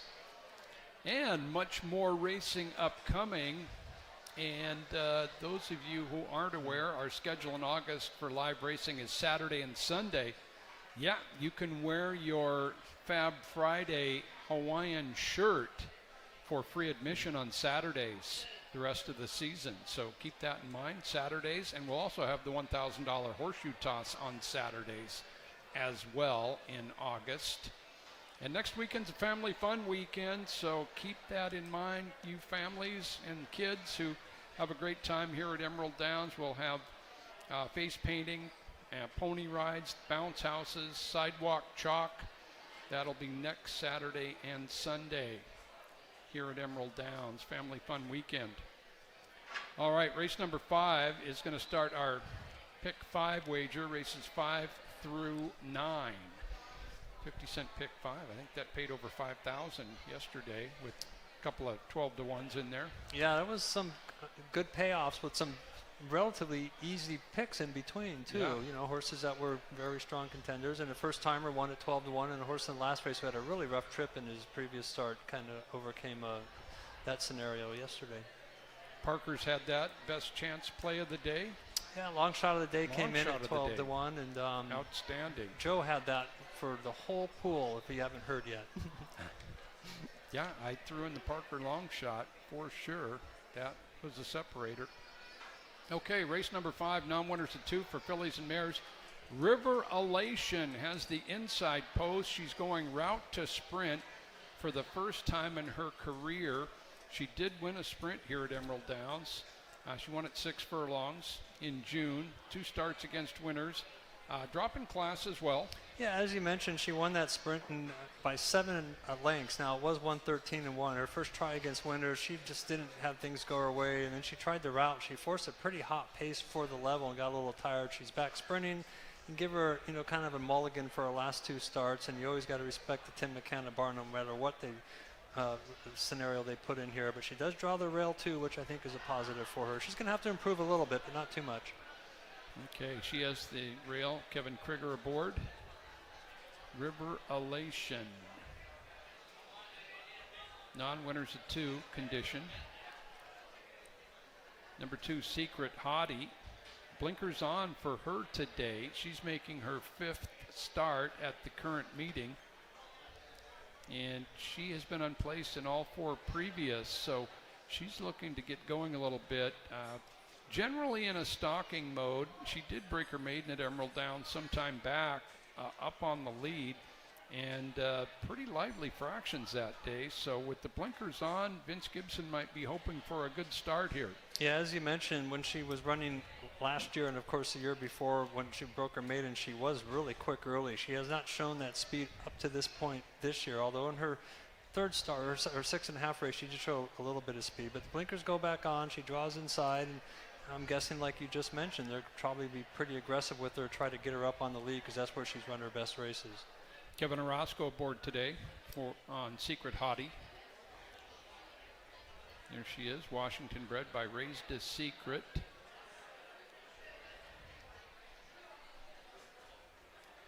A field of 7 here in race 5. Leah's Loot is the 3, recently claimed in her first start against winners, now in the barn of George Rosales. So she did break her maiden close to 2 months ago, right up on the lead, and showed speed in her first start against winners. She did fade a bit there. So first time in the Rosales barn, that's been a good angle over the last few years. Yeah, for sure. And the fact that she has good early speed, and the barn has 2 in here, one that kind of likes to stalk, and one, like you just mentioned, Leah's Loot, will probably be hustled out of there also. And she has, you know, last year she went 21-3 out of the gate for 1 race and almost held on. So we know she's capable of doing it, and we'll see if she can get to the lead in the rail. There are a couple horses inside of her that have some speed, but she might be the quickest of the quick. We'll see. She's a beauty right there, Leah's Loot. Big, strong, beautiful gray. And Silvio Amador rides her for the first time. On the track there is Oh My Vron, who won by 12 lengths in June. She's only had 1 start since then. The win was at a mile, but a couple good sprints previous to that, John. You know, you look at her form in that route, which she won by 12, was 1:40.1, but you can make an argument her sprint efforts, at least from a figure standpoint, were just as good, and now she is back sprinting after you talked about going against winners her first time, and we always know that cutting back to a sprint off a route with good tactical speed has been a thing that has been successful in many races. Leah Zloot edged her twice in sprint races in Maiden Company earlier here this year. Oh My Braun from George Rosales with Adrian Castellanos. There's a look at Obsidian Storm. She's a 3-year-old filly by Grayson with Alyssa Morales, and her maiden victory came way back in January. She has not been a big factor so far in 2 starts at Emerald Downs. She got bumped a little bit at the start and was wide last race, but as you mentioned, she's been kind of big prices, hasn't shown too much. She'll be another big price today. She heads to the track. Morales aboard for Francisco Rodriguez. Mama Rondo from Debbie Perry with Lenny Seacheron. Passed some horses last time out. She'll be looking for a speed duel for sure. She can pass. And Run on Ohm on the outside for Shelley Crow with Alex Cruz. She's on good form. Yeah, she had a little bit of trouble last time and kind of angled out after being dropped to this level and ran well for second. If she can get a hot pace to run out, which she might be passing them all in the stretch. And she figures to be the favorite according to the dynamic morning line as we go to the track 4, the Budweiser Purse.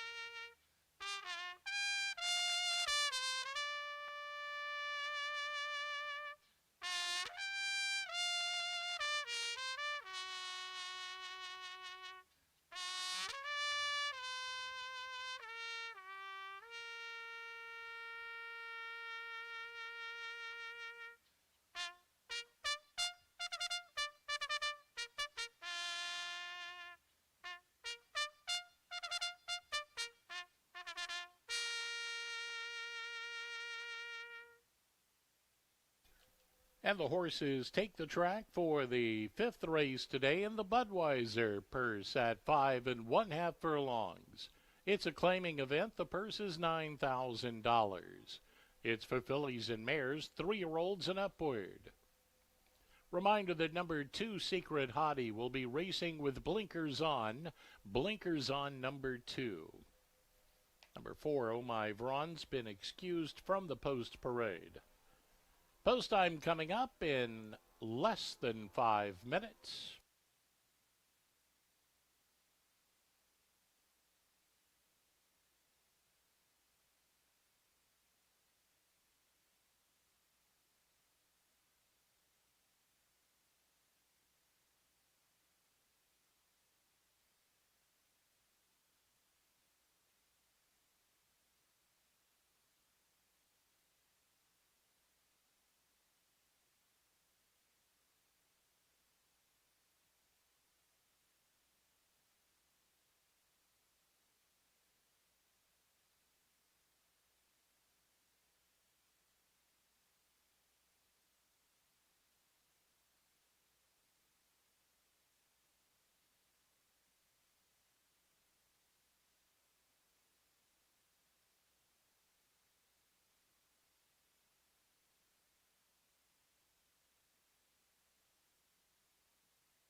Race number 5 at Emerald Downs. There's a look at that beautiful gray mare, Leah's Loot.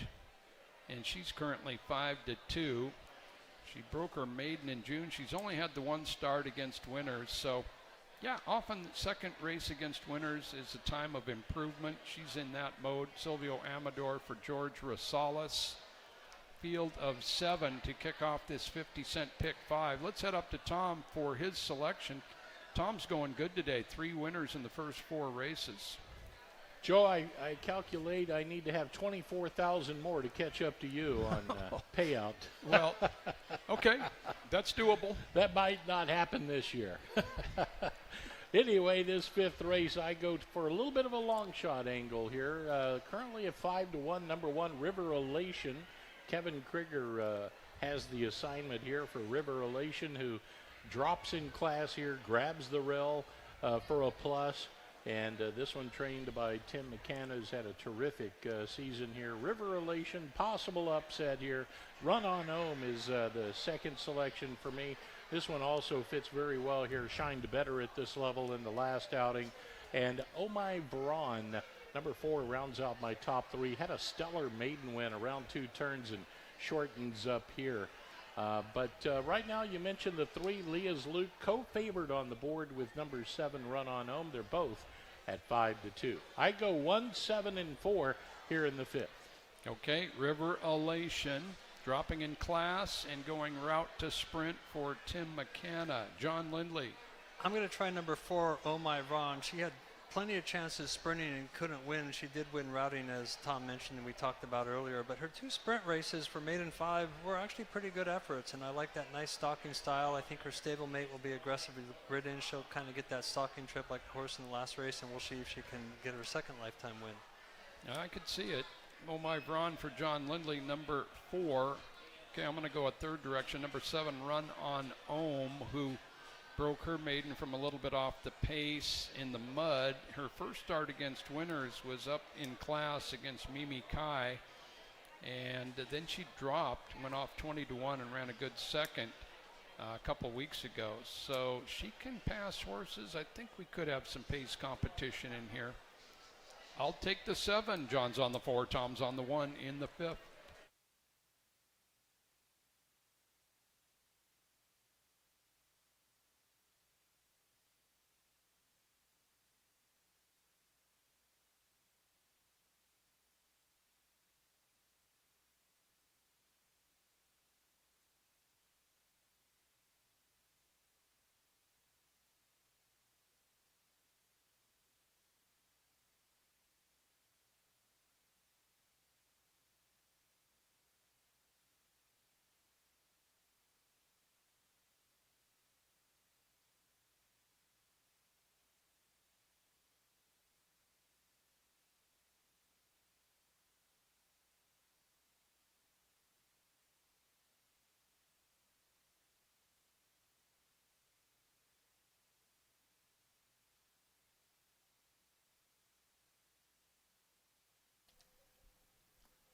And the horses have reached the starting gate.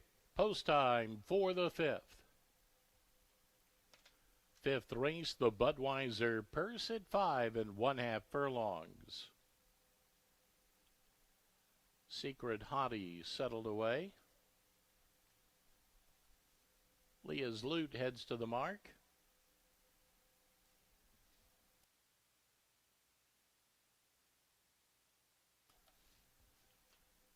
In goes Oh My Braun.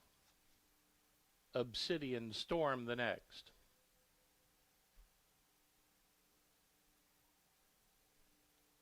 Mama Rondo, 1 from the outside.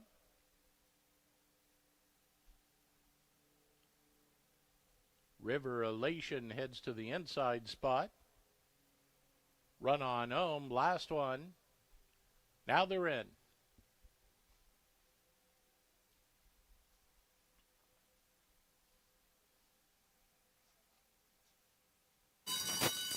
And runners away. Obsidian Storm stumbled at the break. Good start for Leah's Loot, emerging from between horses. River Elation kicks up the running at the inside now as they race for the far turn. Secret Hotties up into the mix as well. Obsidian Storm gathered up after a rough beginning, span of 2 to Run On Ohm. Still 3 back to Mama Rondo and Oh My Braun at the tail. Around the turn they go, and Secret Hottie just in front. Leah's Loot is right there with Obsidian Storm on the outside third. River Elation has dropped to fourth at the inside, and Run On Home follows less than a quarter mile away now as they round the turn and head for home. Leah's Loot, Secret Hottie, those two stride for stride. River Elation is back third on the outside. Obsidian Storm, and Mama Rondo kicks in late now. Here comes Mama Rondo. Deep stretch they come. Secret Hottie, Leah's Loot, and Mama Rondo runs right on, and here comes Oh My Braun. Very close finish with Mama Rondo. Oh My Braun on the outside. Photo finish in the fifth. Running time of the race, 1:06 and 14/100ths.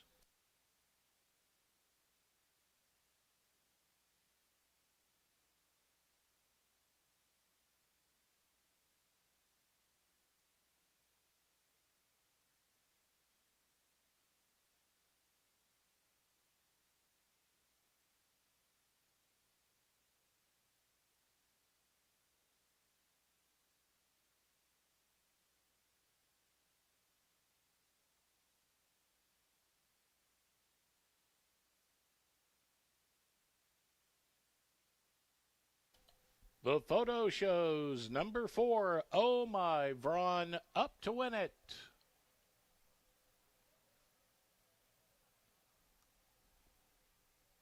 Finishing second was number 6, Mama Rondo. Finishing third, number 3, Leah's Loot. And fourth, number 2, Secret Hottie. Once again, the running time was 1:06 and 14/100ths.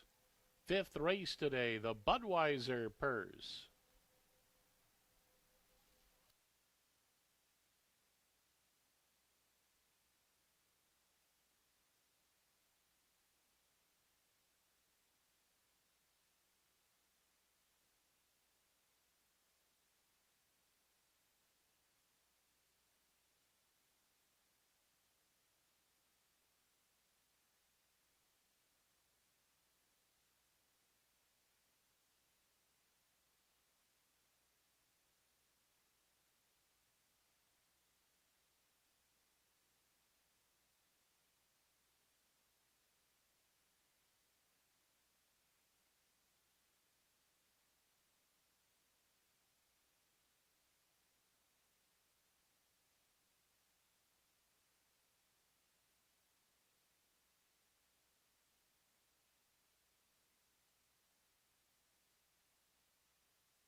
Into the Michelob Ultra Winner's Circle, Oh My Braun. Owned by Eliana Thompson and Gene Heredia, trained by Jorge Rosales.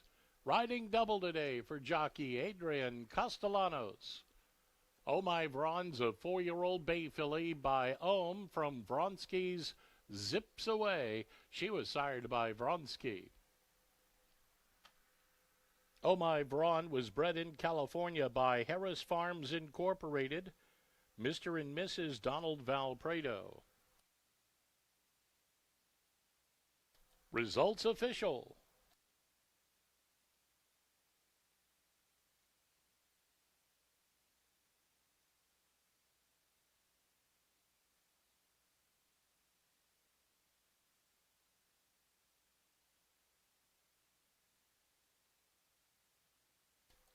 And we hear the bell toll in the winner's circle. Connections donating to the Thoroughbred Aftercare program. Special thanks for your donation today. Every time we hear the bell, we know a donation has been made for the Thoroughbred Aftercare program. A look at the prices for the fifth. Number 4, Oh My Vron, $11.74 on the win ticket. $6.58 to place, $3.60 to show. Number 6, Mamarando, $9.38 to place, $4.68 to show. Number 3, Leah's Loot, $3.50 to show. Winning exacta, $60.95. The rolling double paid $13.65. 50-cent trifecta, $178.91. 10-cent super, $124.13. And the pick 3, $12.44.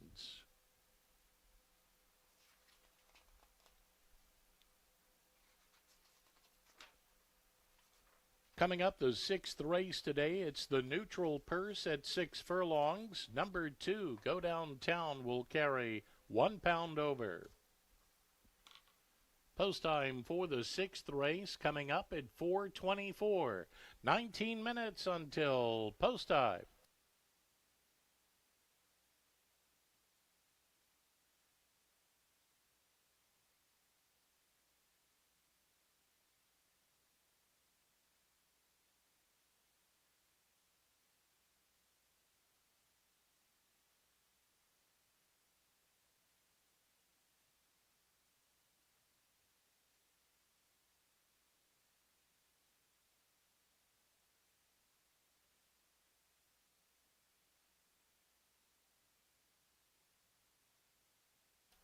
Fans, don't forget, Breakfast at the Wire returns Saturday, August 8th and 15th from 9 to 10:30 a.m.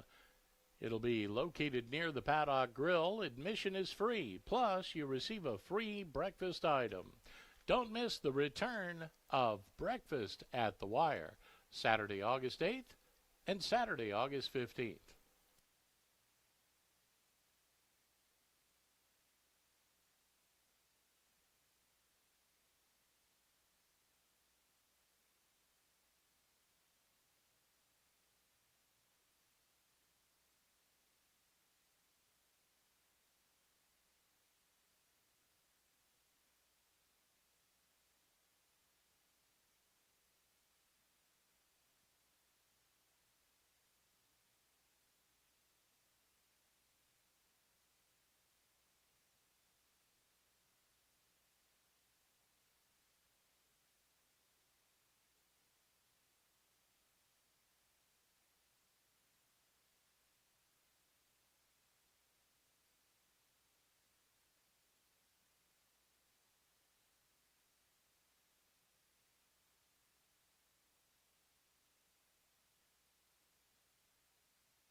And ladies and gentlemen, we had 2 claims in the 5th race today. Number 3, Leah's Loot, was claimed.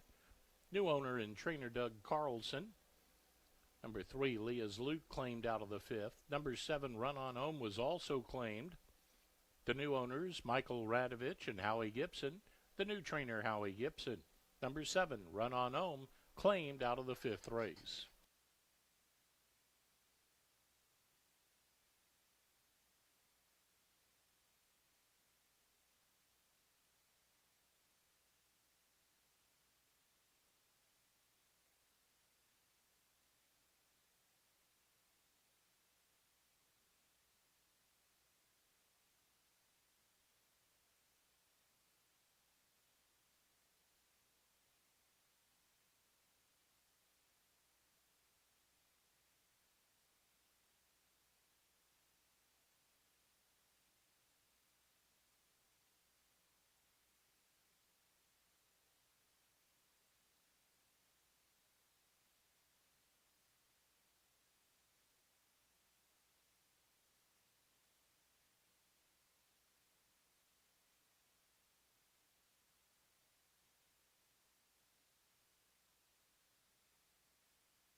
Race number 6 at Emerald Downs is a maiden race for 3-year-olds and up.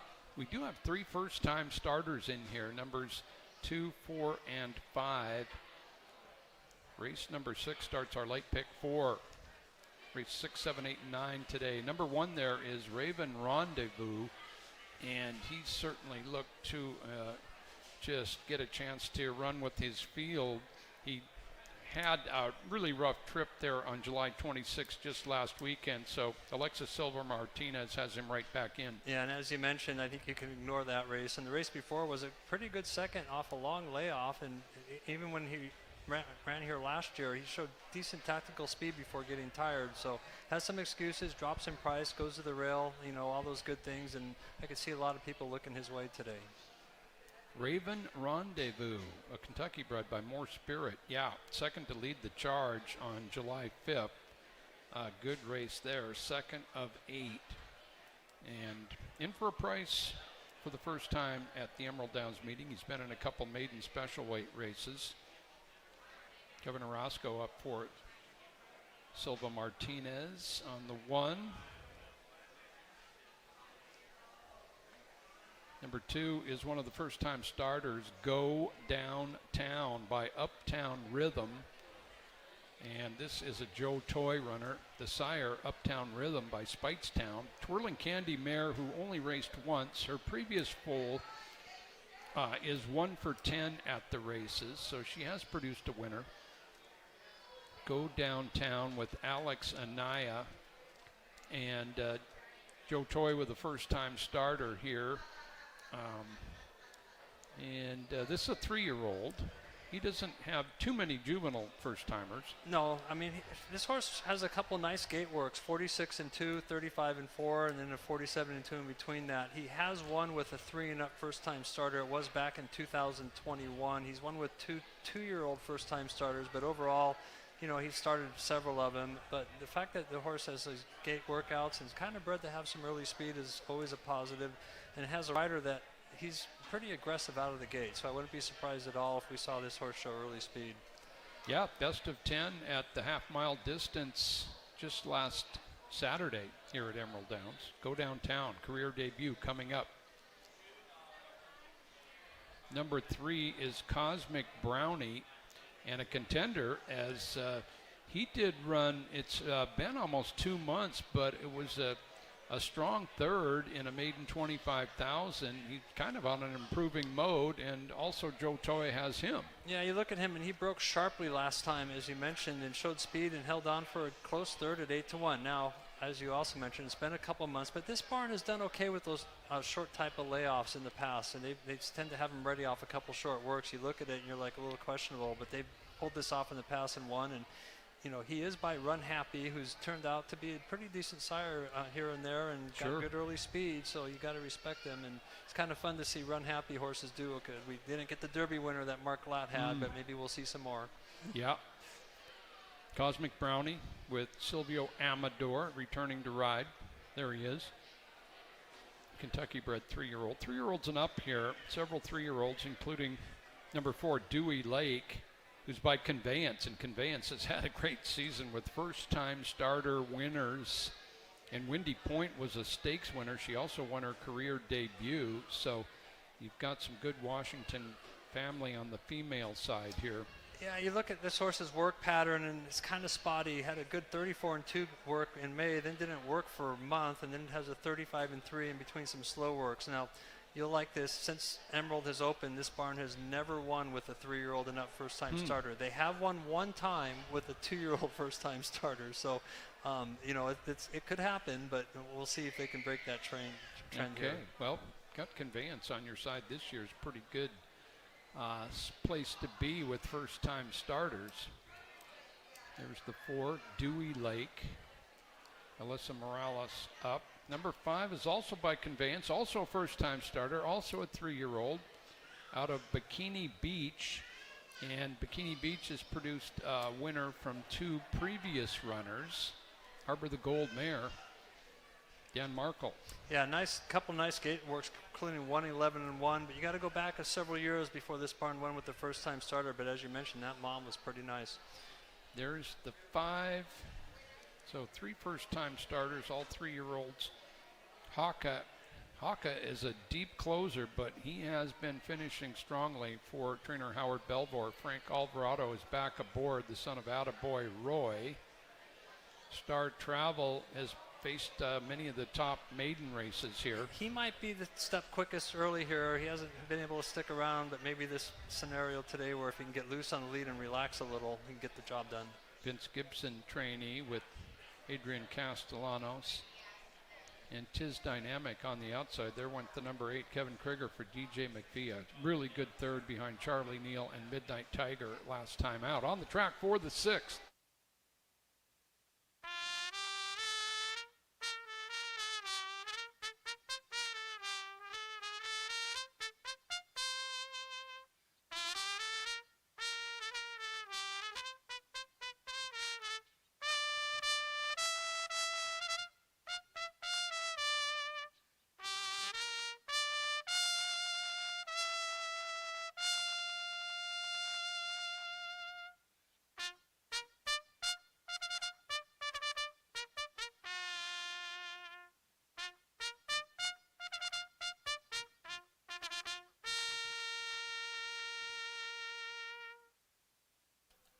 And the horses are on the track for the 6th race today. It's the neutral purse at 6 furlongs. Maiden claiming event, purse of $16,000. It brings out maiden 3-year-olds and upward. Number 1, Raven Rendezvous, has been excused from the post parade. Also number 5, Bruce's Moose. Post time coming up in 5 minutes.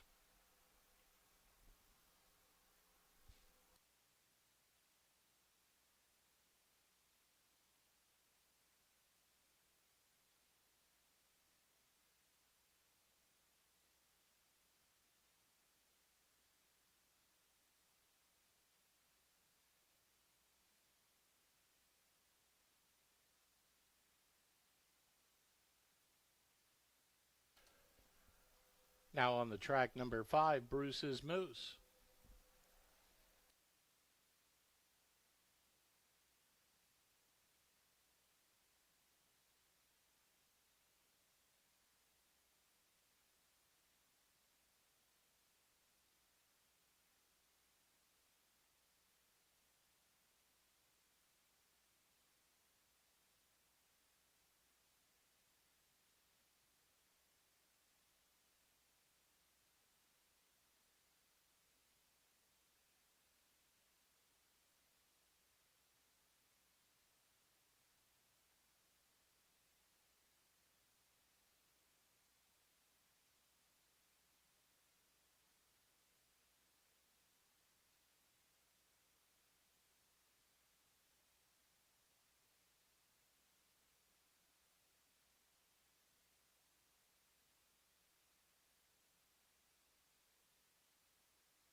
Race number 6 at Emerald Downs. 3-year-olds and up maiden sprinting 6 furlongs. Maiden claiming $25,000. There's a look at one of the first, actually no. Number 3, Cosmic Brownies, coming off a very good third for trainer Joe Toy. Silvio Amador back aboard. But there are 3 first-time starters, numbers 2, 4, and 5. Let's head up to Tom. Joe, in this one, I'm looking at number 6, Haka's got a pretty good late kick to offer, and we've seen the closers do pretty well here today. Haka has 3 good races from off the pace out of 5 lifetime starts. 3 of the races have been this year. Those last 2 races, much better. It came from well back to secure a 3rd and 4th place finish at 6 furlongs. So I think he's gradually showing signs of improvement, and the distance looks to be okay. I'm going to take Haka here from off the pace. Then number 5, Bruce's Moose. Second selection, had that solid 6 furlong workout for the debut run here today. You look at Bruce's Moose. I know he was a little late coming out onto the track, but how about that 1:11-1 away from the gate at 6 panels? That kind of jumps off the page. And to round out the top 3, number 8, Tiz Dynamic, turned a pretty good effort in the last outing as well. 6, 5, and 8, my picks here in the 6th. Okay, Haka on top, and he has been passing horses nicely in his last 2. He's going to look to get a little closer, possibly win one for trainer Howard Belvoir. Haka, son of Attaboy Roy. John, you didn't give your selection, Oh My Vron, much chance in the middle of the stretch turn, but what a victory that was by that filly. Yeah, the rider never gave up on her in the stretch and just kept after her thinking, well, maybe I'll get part of it, and he ended up winning a pretty close photo. And you know, I said I was going to pick 2 closers today. I ended up picking 3 because we didn't know Myvo Brown would be way back. But this is a second one, and Tom and I are on the same page. And the first closer was J.B. Books, and we knew that he was a little up against it with the pace scenario. But I think the pace will be kind of hot here. And Haka had a much better than looks race last time. If you watch the starts, he veers in, he gets away slowly. That's what he always does. But soon after that, another horse came in front of him, and he had to take up sharply. I had him losing 3 to 4 lengths there. And he had no chance, and yet he still ran good for 4th. I think if he can get out of the gate cleanly today, maybe he gets that hot pace, maybe things work out for him. We'll see if a deep closer can win. Okay, good info there from John Lindley. Him and Tom Harris both on number 6. I did go with the 8 in here, Tiz Dynamic, who ran a very strong 3rd last time out behind 2 successful horses, and he does have another good race at the meeting as well. And yeah, could be a pace in here. Tiz Dynamic can lay close enough to make his own race. I'm on the 8, Tom and John on the 6 here in the 6th.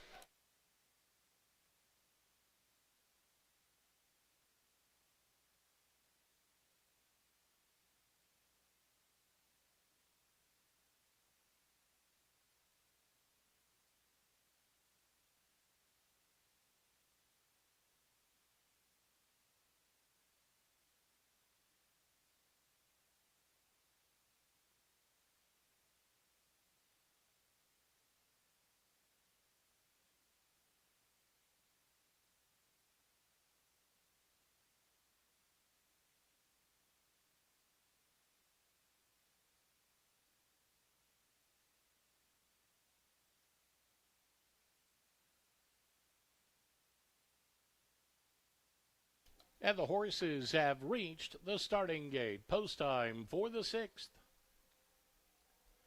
6th race today, the neutral purse at 6 furlongs.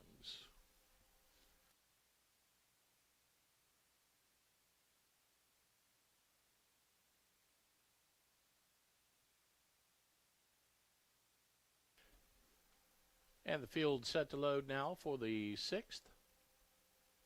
Inside post, Raven Rendezvous settled away. Bruce's Moose right at the gate door. Here comes Go Downtown, 1 off the rail.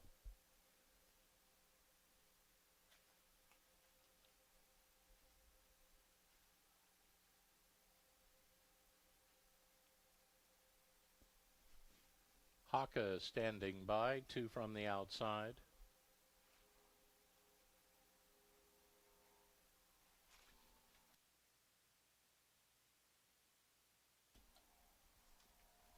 Now Haka goes to join them.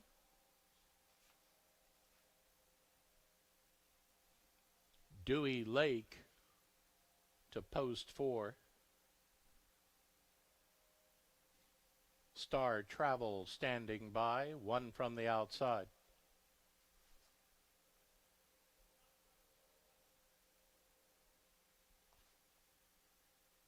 Star Travel goes in, 1 to go, Tiz Dynamic.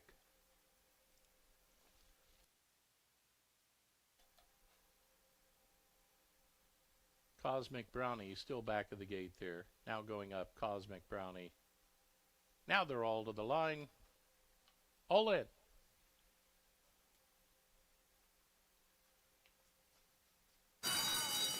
And runners away. From between horses, Star Travel breaks smartly and goes after the lead with Cosmic Brownie in the early chase. Dewey Lake kicks on third to Tiz Dynamic next on the outside. At the rail, Raven Rendezvous, Bruce's Moose is next. Go Downtown is prompted there from between horses as they continue to sprint for the far turn. Haka's at the tail, 3/8 of a mile away now, and Star Travel leads the way by 2. Cosmic Brownie is a closer second now, 1.5 lengths to Dewey Lake. Bruce's Moose next on the outside, still 3 to Go Downtown. Tiz Dynamic is next. Raven Rendezvous and Haka called on from the tail of the field. They round the turn and race for home, and Cosmic Brownie takes them to the final furlong. It's Cosmic Brownie showing the way, chased by Star Travel. Middle of the racetrack, Bruce's Moose is on the loose. Deep stretch out front, it's Cosmic Brownie to hang on. Cosmic Brownie the winner. Tiz Dynamic was second, close on the show spot between Raven Rendezvous, Haka, and Bruce's Moose.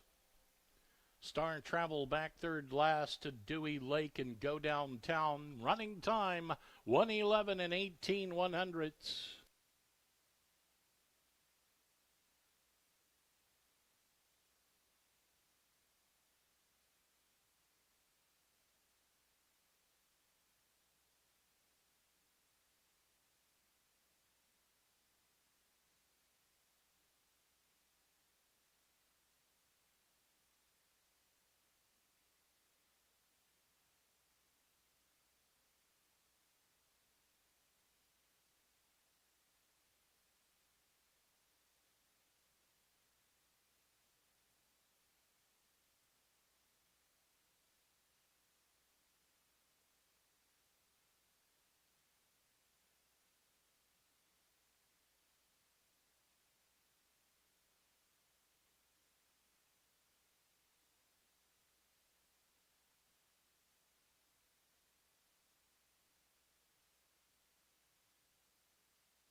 First 3 finishers appear on the totalizator board. There was a dead heat for the 4th place position.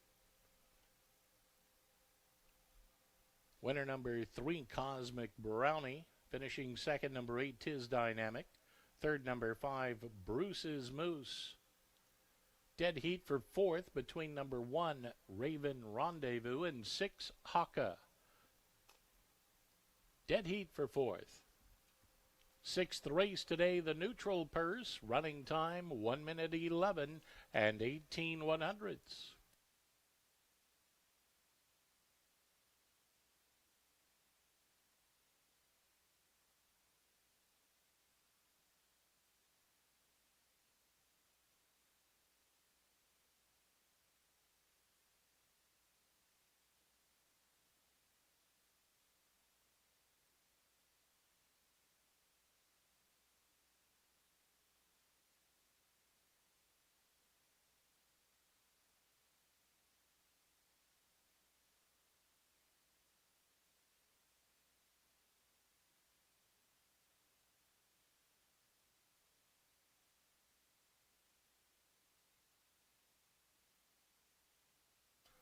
Results for the sixth race official.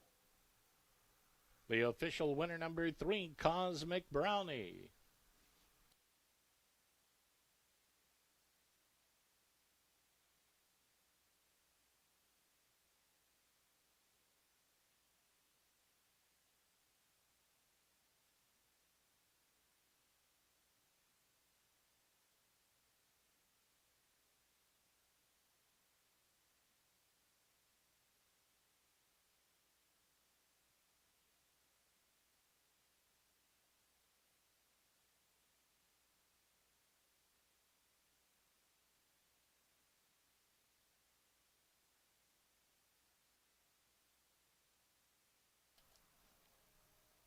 Into the Michelob Ultra Winner's Circle, it's Cosmic Brownie.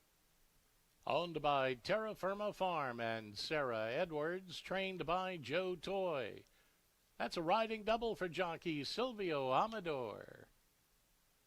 Cosmic Brownie, a 3-year-old dark mare, brown gelding by Run Happy from Back to Mischief. She was sired by Curlin to Mischief.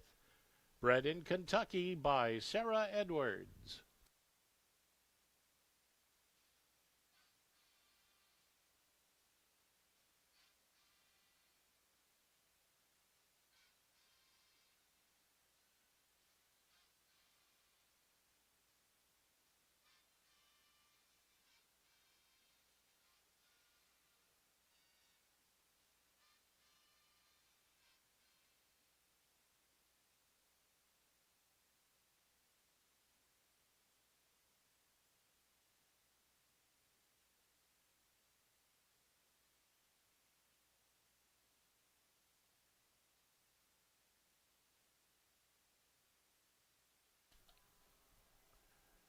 And here's a look at the prices for the sixth race winner, number 3, Cosmic Brownie. 11.34 to win, 5.28 to place, 3.44 to show. Number 8, Tis Dynamic, 3.82 to place, 2.74 to show. Number 5, Bruce's Moose, $3.80 to show. The Exacta, $20.60. Rolling double was $23.83. 50-cent trifecta, $48.12. The 10-cent super, $13.52 on the 3851. 3856, 10-cent super, $20.04. Winning pick 3, $39.91. And the pick 4, $58.32. Coming up, the 7th race today, it's the Pepsi Purse at 6 furlongs. Number 4, Now Cato, has been scratched. Scratch number 4, Now Cato. Post time for the 7th race at 4:52, less than 17 minutes until post time.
Race fans, don't forget Championship Sunday is coming up. Sunday, August the 16th. The day features 6 stakes races, including the 91st running of the $125,000 Long Acres Mile.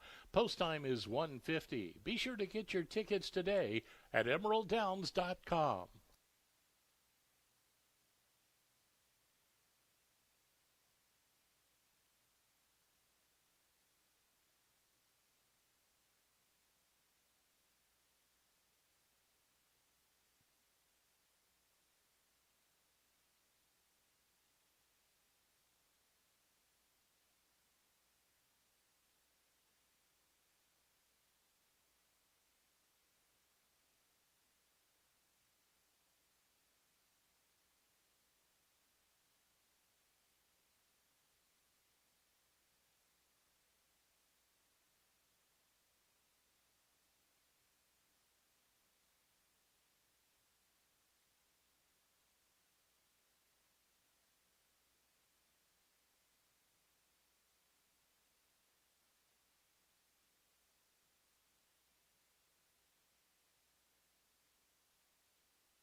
Paddock time, race number 7 at Emerald Downs on this 9-race Sunday card. Thanks for joining us. And the 7th race, high claimer for 3-year-olds and up. Non-winners of 3 at 6 furlongs. So, of course, we're starting our late pick 3 here. Steve Bullock has Calm, Cool, and Collected in the race. And, boy, he's given a good effort just about every time he's come out here, Steve. Shows speed and finishes pretty good. You got to be happy with his progress. Yeah, he runs tough every time. You know, he's starting to run out of conditions, but we got a rematch with Yeti here. He beat us pretty easily the last time we hooked each other. I think we might go after him today and see what happens.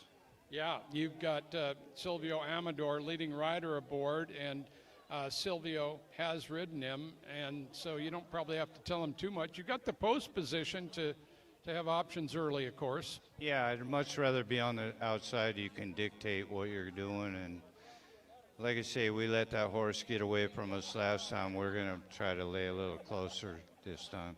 Yeah, just a good record for Calm, Cool, and Collected. 4-year-old now, and your barn has been going great this year, including Storm Harbor, a 3-year-old filly who's won 3 out of 5. And I think you told me you nominated her to the Washington Oaks coming up 2 weeks from today. Yeah, she's been a real blessing for us. She went 3 out of 5 and run with some pretty good horses the time she got beat. So we're going to try to give her a chance and see what happens. Hopefully she can get the distance. We don't know about that. Yeah, you know, we haven't seen Barclays run 2 turns too much here yet because his horses are young. But she is by Barkley, who certainly was a 2-turn horse. But, yeah, you've got to be happy with her progress. And no, it's been a great meet for her. Like I say, she hooked the best 3-year-old fillies on the grounds and a couple times and won 3 other races. So we're happy with her. You bet. Okay, she's a nominee to the Washington Oaks, and Calm, Cool, and Collected coming up here, looking for another good performance. Good luck, Steve. Thank you, Joe. Steve Bullock, trainer of Calm, Cool, and Collected, with Silvio Amador aboard, horses out in the walking ring. And John Lindley, Steve referred to Calm, Cool, and Collected with matchup against Yeti Loot a couple of races back. Yeti Loot just had an awesome performance that day on June 21st. Yeah, and we talked about that June 21st day. If you were on the lead on the rail, you had a big advantage, and Yeti Loot took advantage of that. Now Calm, Cool, and Collected, as Steve said, draws outside, and it gives them some options. And you got to give Calm, Cool, and Collected, its due. He's 1 win, but 3 seconds that were super game. We'll see if he can get another win today. Yep, he's coming off a win, and he's 8 out of 13 in the top 3, and 4 for 4 in the exacta this year at age 4. Verdi didn't maybe fire his best shot last time. He was wide, however, but he's got a good late kick, the number 3. Yeah, and he's probably, the connections are seeing 3 horses that like to be on the lead here, and they're going to like that scenario because he, like you mentioned, can pass horses a lot in this stretch. Jimmy B also going route to sprint for trainer Victor Trujillo.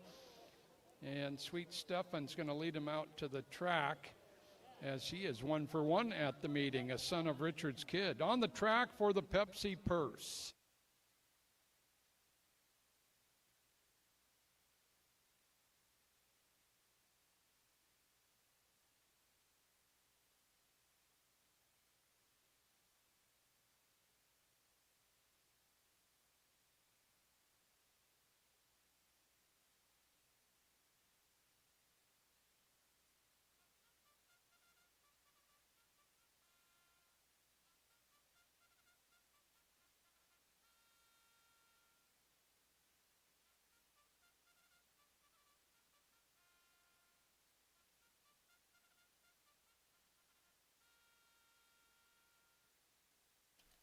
And the horses take the track for the 7th race today. The 7th race is the Pepsi Purse at 6 furlongs. A claiming event, purse of $16,500. It's for 3-year-olds and upward. Reminder that number 4, Now Cato, has been scratched. Post time coming up in 5 minutes.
And congratulations today to Rosa Sanchez, winner of today's raffle drawing. She won a brand new pair of snow skis. Be using those actually pretty soon. Congratulations to Rosa Sanchez, our raffle winner today.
Coming up on race 7 at Emerald Downs, field of 5, 3 and 4 year olds sprinting 6 furlongs, claiming $25,000.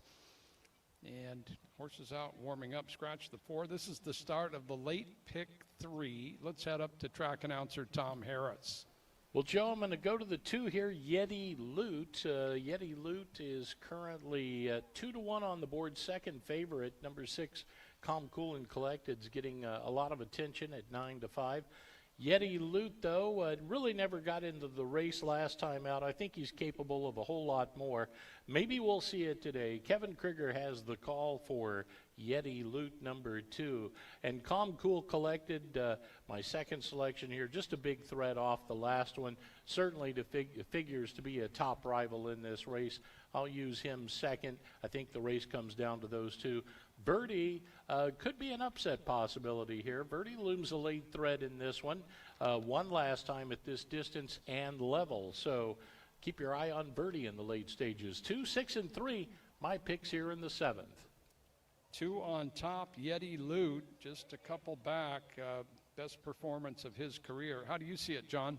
Well, everybody can guess who I pick. I picked Calm, Cool, and Collected for the 5th straight time this year, and he's got 3 seconds in a win. And his last win, I didn't know he won. It looked to me like he might have lost the photo, but he draws outside and he runs really consistent figures every time. It's just he got beat 3 times and he won 1. We'll see if he can make it 2 out of 5 starts today. Wins. Yeah, he has been consistently good this year. Calm, Cool, and Collected. I did put him in the money. I did put Sweet Stefan on top. It's a little bit out there. I haven't figured out how his trip exactly is going to be, but I'm going to let Frank Alvarado do that for Blaine Wright. Sweet Stefan has always been a pretty decent horse, and he won his only race at the meeting. A little tougher today, but Sweet Stefan stepping up in class, and he has come from a bit off the pace in the past. I'll go with the 1 in here, Tom on the 2, John on the 6 in race 7.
And the horses have reached the starting gate. Post time for the 7th.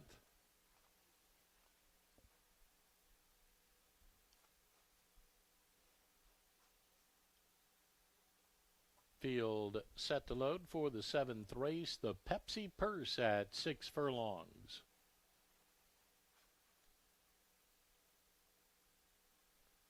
Swift Stefan, the first one to go up.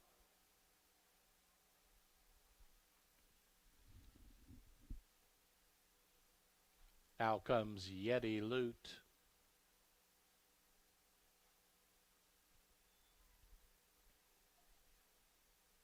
Birdie next one.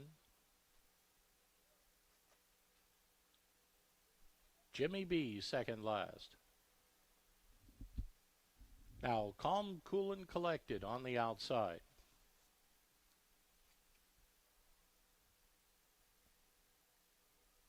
And the 7th race. In the gate. And runners away. Was a good start for Calm, Cool, and Collected from the outside. Quickly met by Yeti Loot. Swift Stefan kicks on at the rail, third by 3. Then we go back to Jimmy B, and there's another 5 or 6. Back to Verdi at the tail. Half mile to go as they hustle for the far turn. Yeti Loot at the inside, Calm, Cool, and Collected. Those two move as one.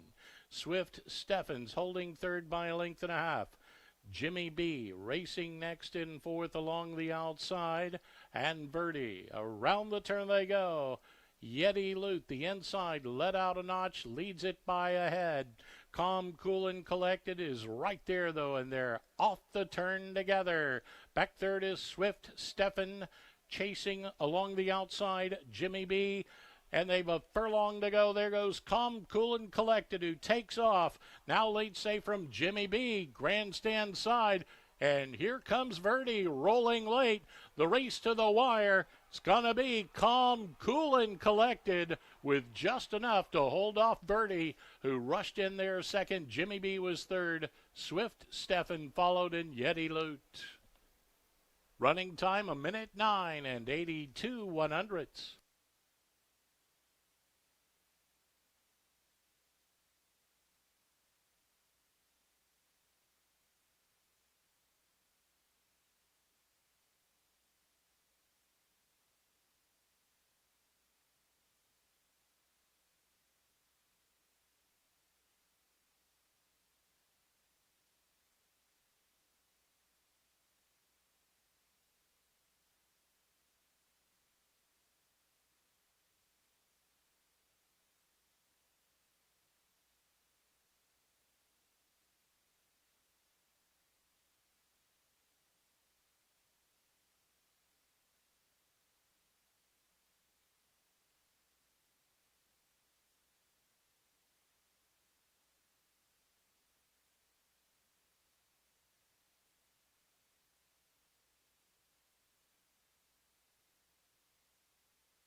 Order of finish on the board. First, it's number 6, Calm, Cool, and Collected.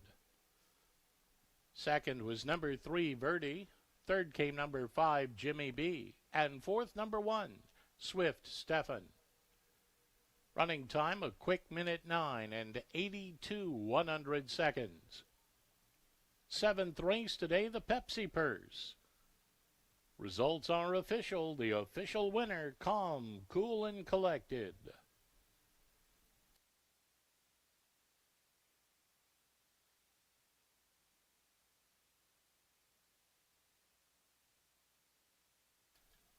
Into the Michelob Ultra winner's circle, Calm, Cool, and Collected. Owned by Charlie Clark and trained by Steve Bullock. That's a riding triple today for jockey Silvio Amador. Calm, Cool, and Collected is a 4-year-old chestnut gelding by Collected from Mambo Tell. She was sired by Tell of the Cat. Bred in Kentucky by Dr. Rodney Orr.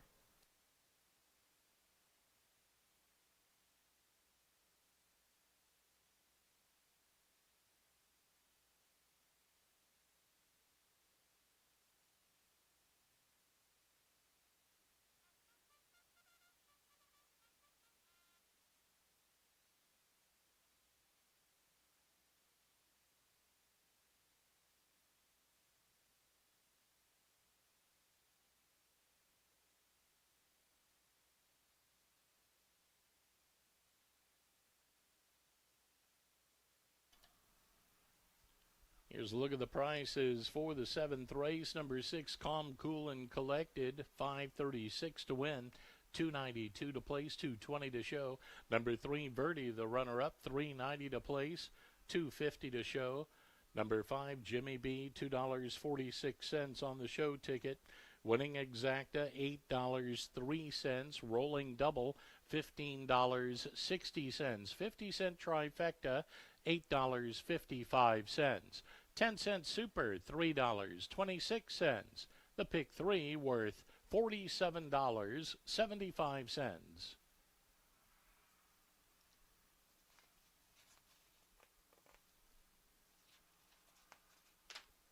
Coming up, the 8th race today, it's the Olympic Eagle Purse at 6 1/2 furlongs. Number 1, Peso, has been scratched. Scratch, number 1, Peso. Post time for the 8th race at 5:22. Just over 20 minutes until post time.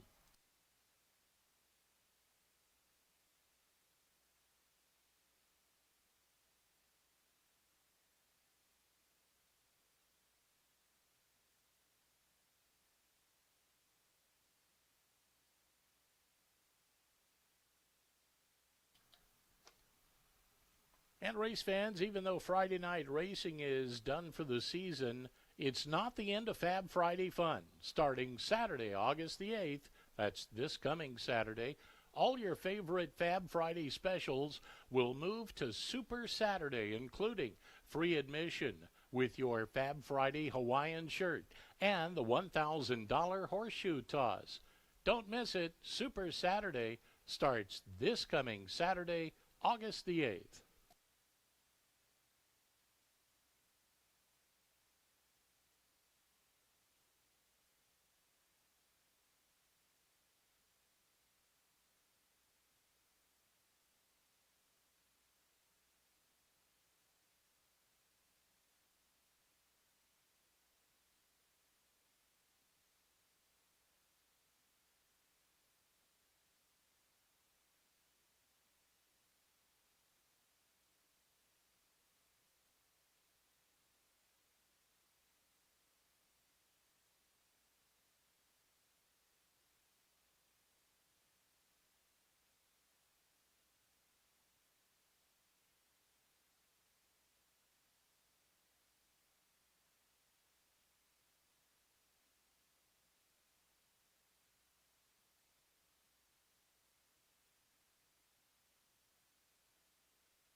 Paddock time for race number 8 here at Emerald Downs, and Connie Dahl has been a Emerald Downs exercise rider and or jockey ever since 1996. Connie, you've got a long career in this game, and you've also helped out on the fundraising end of things too, and I know other jockeys here and across America thank you for that. And hey, thanks for being here today. You've got some items to talk about for the PDJF Day coming up. Permanently Disabled Jockey Fund coming up on Saturday, August 15th, a couple weeks from yesterday. Yeah, what I do is I try and get the leading riders and the favorite riders here. They donate their pants and sign them, and then I put them in shadow boxes, and I'll put the information on the back. And we auction them off in a silent auction. And what was the date? August 15th, the day before Mile Day. We're going to be auctioning off these items. We're going to have some other stuff too, but we're trying to get the word out so people know if you want your favorite jockey's pants, that we'll have them here. This is Kevin Greger that he has, and that is Isaiah's, and this one is Blake Nunley, and I have 7 more. And then I have Rocco Bowen's mile-winning pants with a picture of him in the mile. How did he get those? How did Connie get those, Mike Puich? Mike was trainer that day. Rocco rode background in 2021, and you've got his pants from the winning ride. And yeah, as you said, Kevin Krieger's pants signed right here. You've got Blake Nunnally and Isaiah Enriquez as well. Just some of the items, part of a silent auction, and then other ways to contribute to the PDJF. That'll be Saturday, August 15th. We'll be raising money for that very worthy cause here at Emerald Downs. And Connie, you'll be active that day, and other jockeys will be contributing signatures and items as well. So we'll look to do well for the jockeys that are in need at some point in their career. Yes, please come and help donate. Thank you very much, Connie Dahl. She has been a big part of our fundraising effort. 50 years from her first recognized thoroughbred race. And there is a story on YouTube. Type in Emerald Downs Connie Dahl, and you can see a lot of her career. And she has done a lot of winning around the whole western United States. Thanks you so much, Connie. And we'll be ready to help out on Saturday, August 15th, PDJF Day. 8th race is coming up. It's the Olympic Eagle Purse. It's a sprint for older horses, 4-year-olds and up. Scratch the one. Good field in here, John. Yeah, very competitive field. Some horses we've seen run all year long, and some we've seen a few years earlier, like Smiling and Goodbye, who's run some big sprints at Emerald in the past. Going South has the inside, and yeah, couple of wins from him. He also has a second. So his 4-year-old year, you know, sometimes you jump into that season and it gets a little tough, but he has had a successful 4-year-old season so far. Yeah, those were 2 big wins, including on June 27th, a 3-length win over Baby Waylon. That was a big effort. Last race, he was really fractious in the gate. He wouldn't go in the gate. I think you can toss that race. Hopefully he'll settle down and mind his manners in the gate today. Going South in the barn of Alexis Silva Martinez, and his barn's been on a good run of late. Silvio Amador, a good run all season for Amador, another fine Sunday for our leading rider. St. Elmo is coming off a break. Last raced about a year ago at Prairie Meadows, and he can stalk. He's a router sprinting fresh. That's an angle that certainly has applied in handicapping for decades. Yes, this horse was a $250,000 purchase 5 years ago and was well thought of, and ran some decent races, as you mentioned, at Prairie Meadows. Been off a while. He's a sprint. He is a Bolt de Oro. We did see one of those sprint okay yesterday, so we'll see if he can do the same thing. Yeah, Bolt de Oro, very, well, I could call him an underrated sire. He gets a good fee for his stallion matings. St. Elmo from trainer Mike Puich, first start at Emerald Downs, of course. He hasn't raced since last August 2025. Pablo Castillo aboard, a little bit of a weight break. Smiling Goodbye is the 4 in here, and he's coming off a narrow defeat in just his second start of 2026. And that race was a super fast time. Him and West Coast Bull were at each other the whole stretch. West Coast Bull was able to hold on for a neck win in 109 flat. The race before, he just didn't show much at all, but we know this horse is capable of running big sprints on the time. That last race was good. If he can repeat it off 2 weeks, he's going to be pretty formidable. Yeah, I kind of thinking that way. My Vino, the 5, he started out hot at the meeting with 2 sprint wins, and he's dropping in class today. You know, he didn't threaten Coastal Jazz on July 18th, but nobody else did either. Yeah, your comment exactly my thought. Nobody was going to beat Coastal Jazz, and in that race, he was bumped hard soon after the start, was just wide throughout, never got a contention. This is a much easier field. Tougher than the rest is on good form for trainer Blaine Wright, and 2 good races at this current stand. Yeah, excellent tactical speed, a win in the third after forcing a super fast pace last time. Talk about a sharp horse. How about good focus for trainer Jim Gilmore with Alyssa Morales? Followed up that 9-length victory with another win over a good field. He drew outside back-to-back races and responded with a nice trip where he pressed the pace on the turn and drew off, and he draws outside today. Good focus, draws outside. Alyssa Morales back to ride. Yeah, a very sharp sprinter. In fact, he's 5 for 10 in 2026, 2 straight here at Emerald Downs, on the track for the Olympic Eagle Purse.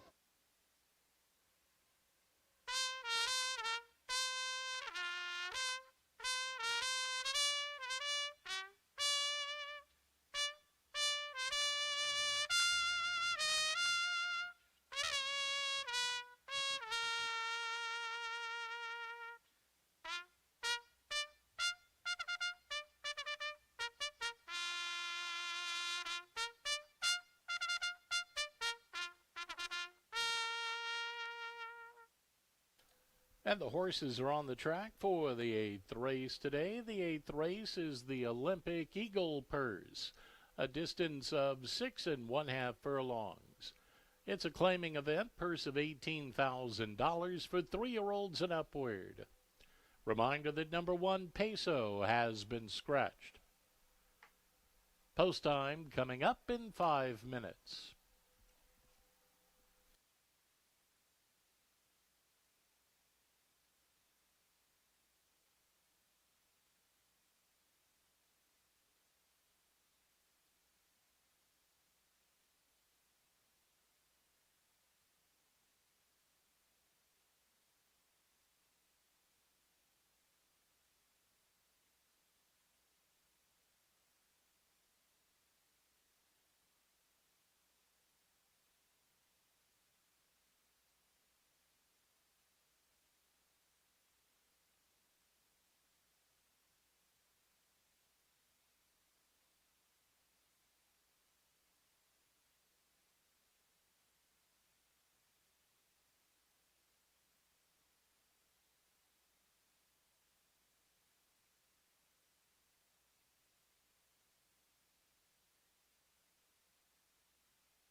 Eighth race time at Emerald Downs, the Olympic Eagle Purse, and we're going to sprint 6 1/2 furlongs with $15,000 claiming horses, and boy, on form horses.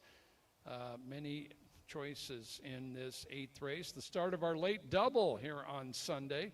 Let's head up to Tom.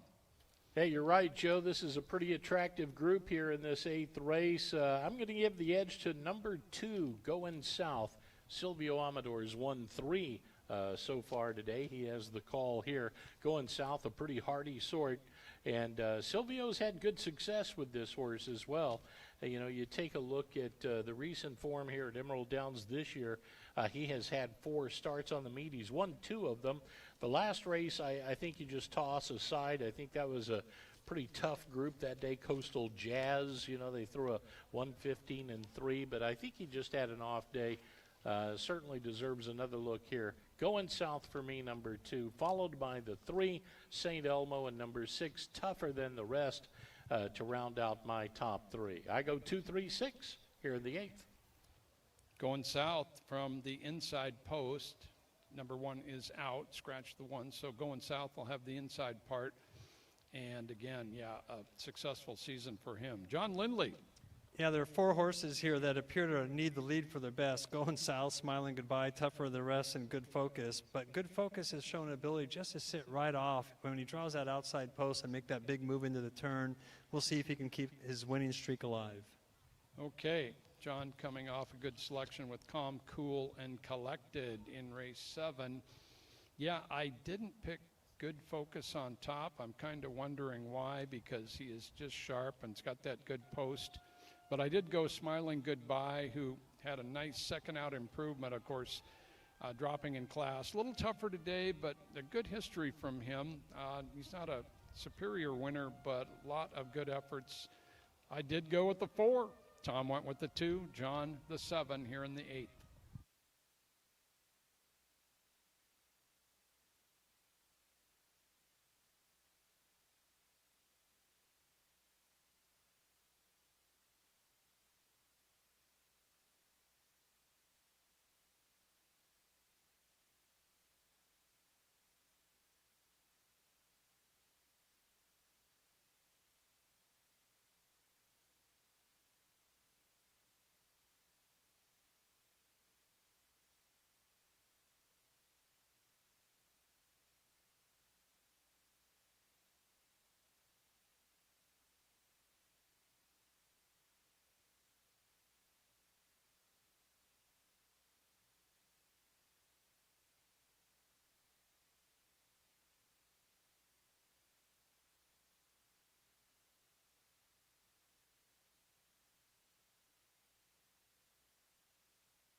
And the horses have reached the starting gate. Post time for the 8th. 8th race today, the Olympic Eagle purse at 6 1/2 furlongs. There's the view from the Emerald Downs drone. Back of the starting gate, 6.5 furlongs out of the chute, and then on to the main track oval. And the field just about set to load. Going south, we'll have the inside post position here.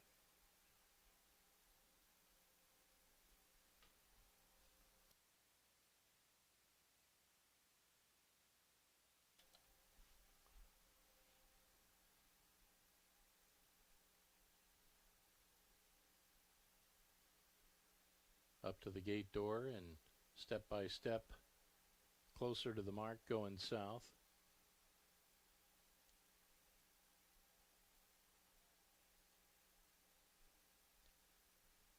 Now Silvio Amador steps off for the moment from going south. Gate crew continues to work with that one.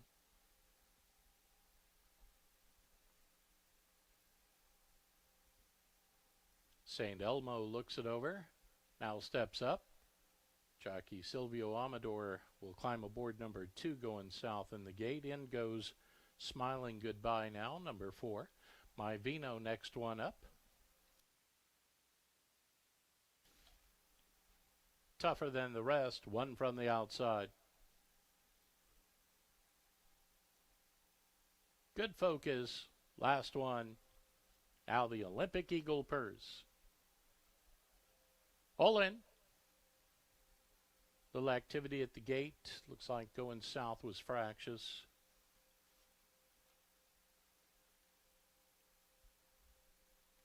Back in line.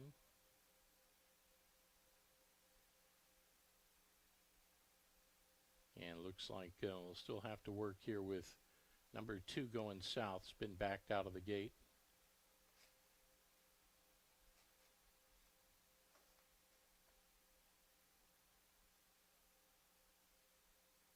We'll have just a bit of a delay here before the running of the 8th race. Horses being backed off the mark.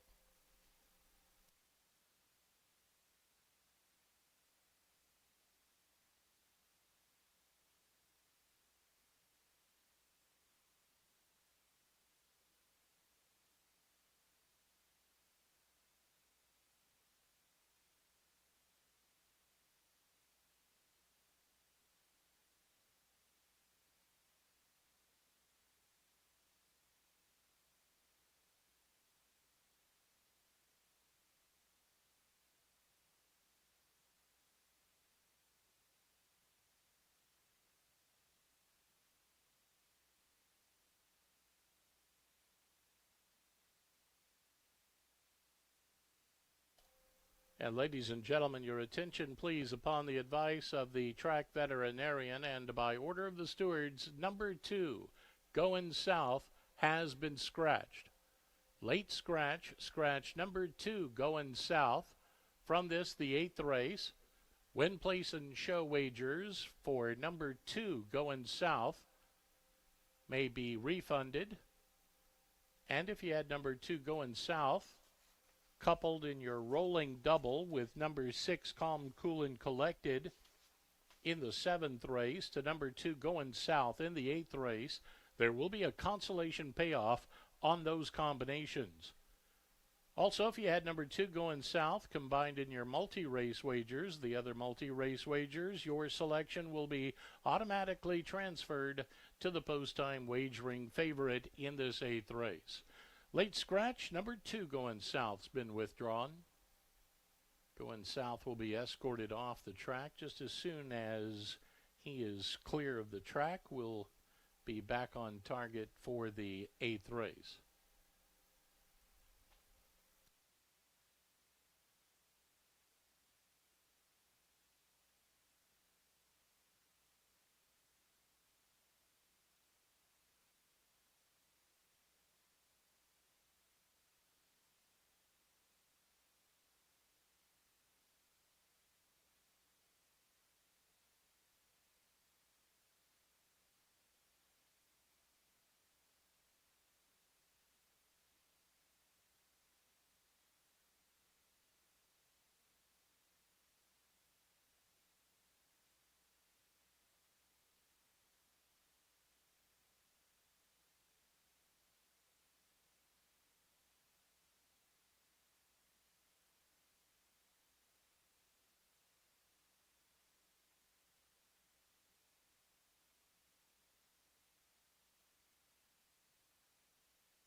And the horses head back to the starting gate.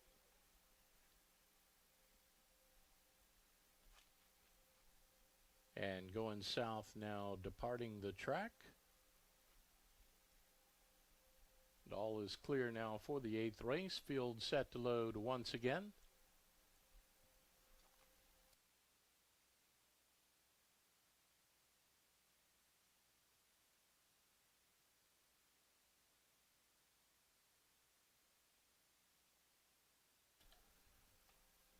In goes St. Elmo.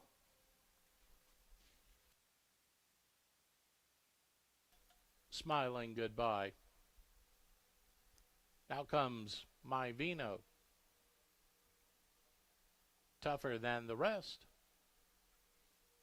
And Good Focus.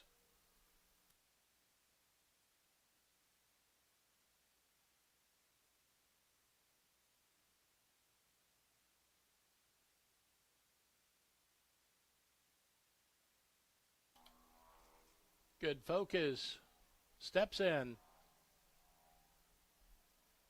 Set once again. And runners away. Good start for Tougher Than the Rest from the outside. Good Focus off well. Smiling Goodbyes in the early hustle as they take it out of the chute onto the main oval. Spanafor to St. Elmo and My Vino racing at the tail as they head midway up the backstretch. On the front end, from the inside, Smiling Goodbye, just a nose in front. Tougher Than the Rest is right there. Those two have paired off a length and a half or two from Good Focus. Then we'll drop back 5 or 6 to St. Elmo, racing next. And along the outside, ranging up, St. Elmo is now about 12 off the lead there in stride with My Vino. And they head midway around the turn. Good Focus. There from between horses, Tougher Than the Rest is still right there, and they round the turn and run for home. Good Focus right there battling with Tougher Than the Rest. Racing back third is Smiling Goodbye, 200 yards away. And Good Focus just in front.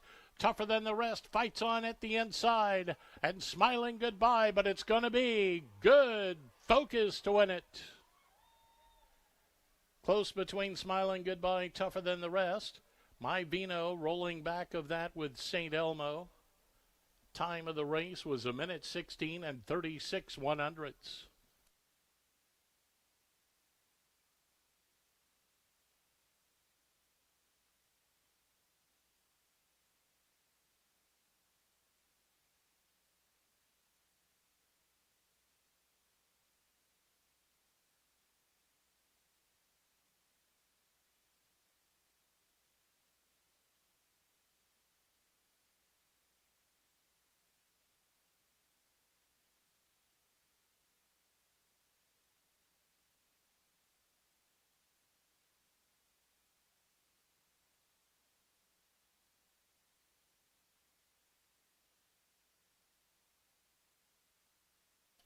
Unofficial order of finish appears on the totalizator board for the 8th race today. First it was number 7, Good Focus. Second was number 4, Smiling Goodbye. Third came number 6, Tougher Than the Rest. Finishing fourth, number 5, My Vino. Running time of the race, 1:16 and 36 1/100. The 8th race today was the Olympic Eagle Purse.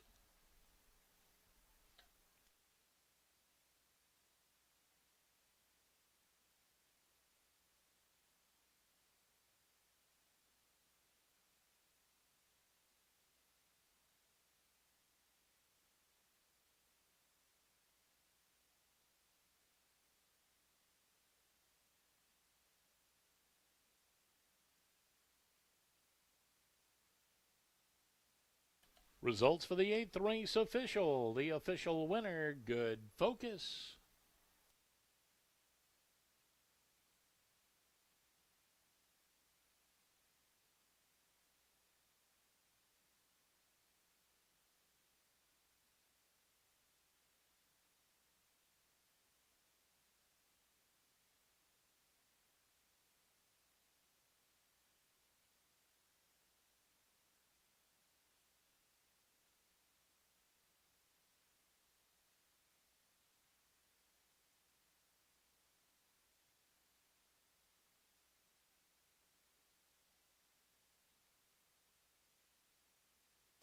In the Michelob Ultra Winner's Circle, it's Good Focus.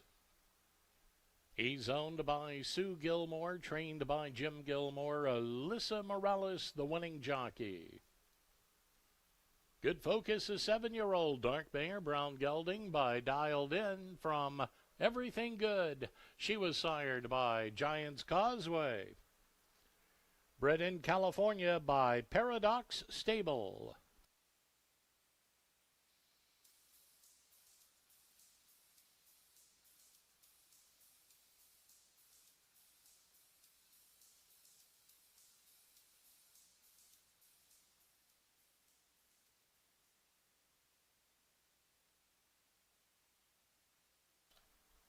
Here's a look at the prices for the 8th race. Winner number 7, Good Focus, $3.92 to win, $2.80 to place, $2.10 to show. Number 4, Smiling Goodbye, $3.62 to place, $2.34 to show. Number 6, Tougher Than the Rest, $2.20 to show. Winning Exacta, $6.50. 6-2 Consolation Double, $2.48. Winning Double, $6.12 for the 6-7 combo.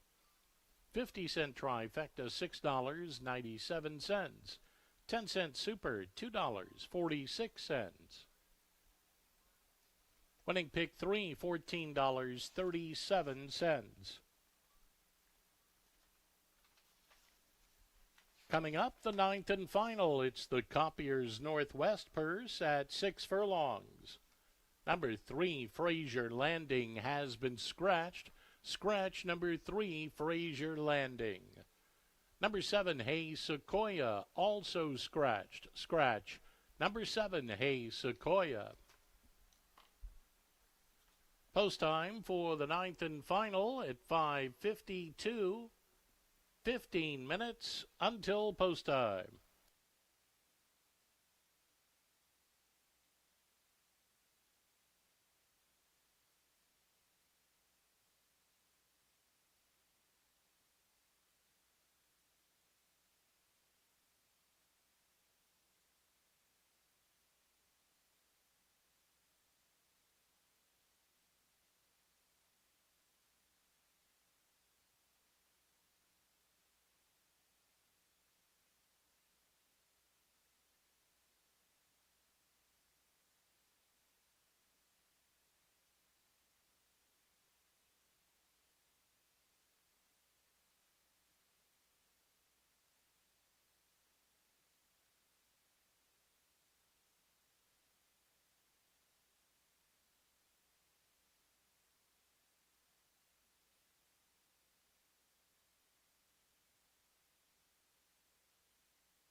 Ninth and final at Emerald Downs, Copier's Northwest Purse at 6 furlongs. Take out numbers 3 and 7. This is an $8,000 claimer, 4-year-olds and upward. And a reminder, live racing resumes next Saturday at 1:50. Saturday and Sunday in the month of August, 1:50 p.m. We'll have breakfast at the Wire next Saturday at 9 a.m. by the Paddock Grill. A complimentary breakfast item and coffee, interviews, lots of information. We'll talk about the Long Acres Mile. We'll know more by next Saturday. And breakfast at the Wire, Saturday, August 8th and Saturday, August 15th. All right, we're coming up on the 9th. Stretch Run has that inside gate for trainer George Maravilla. And second start at the Emerald Downs meeting, a little break since his last race, month and a half or so. He ran well in that starter allowance, John. Yeah, it was a good effort. He broke sharply and, just sat second to View from Above, who's, well, is pretty quick early. He wasn't able to outrun him in the stretch, but he held on gamely for second off a Real Good Magic, who came back and ended up winning a couple races after that. Now he's been off 2 months again, but that seems to be okay with him because he has a little gaps here and there, and he runs well every time, so he's going to give a good account. Expect him to be one of the favorites for sure. Yeah, he's got 9 wins in his career and 5 for 5 in the money in 2026. So Stretch Run, Cal-bred 10-year-old, he's been a good racehorse.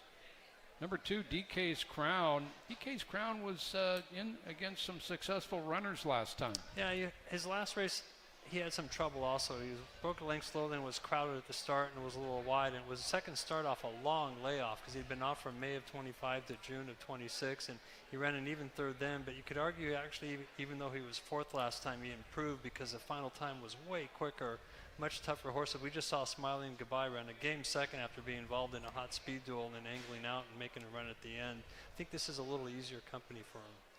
And he, a 9-year-old, has had an outstanding career as well with 12 victories, 25% winner at Emerald Downs. DK's Crown meeting maybe a little bit softer company today. Valentin Garcia runner with Kevin Orozco. Scratch the 3. Spectacular Tiger is the 4.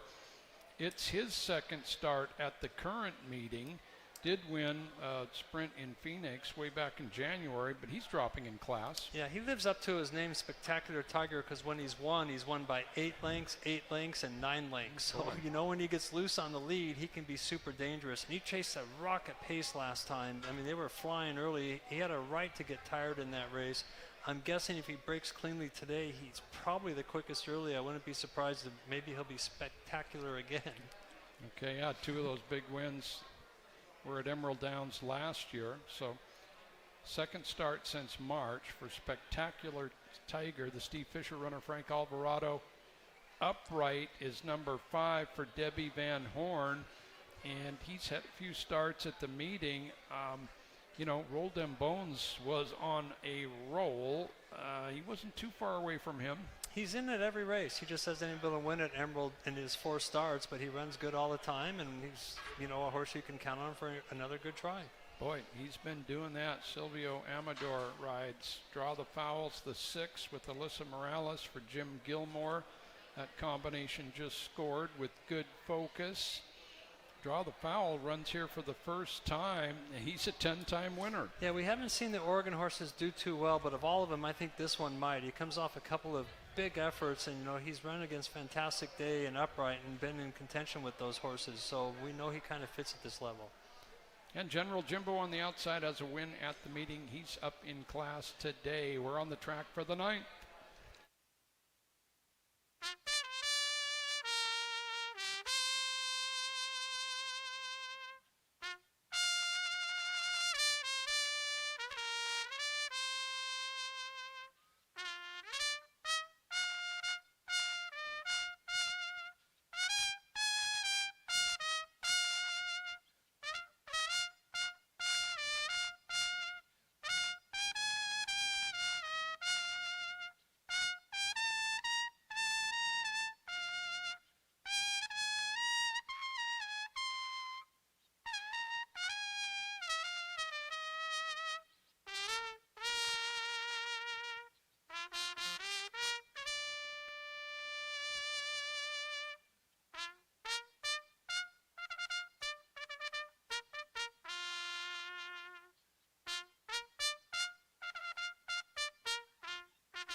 And the horses are on the track for the 9th and final. It's the Compier's Northwest Purse at 6 furlongs.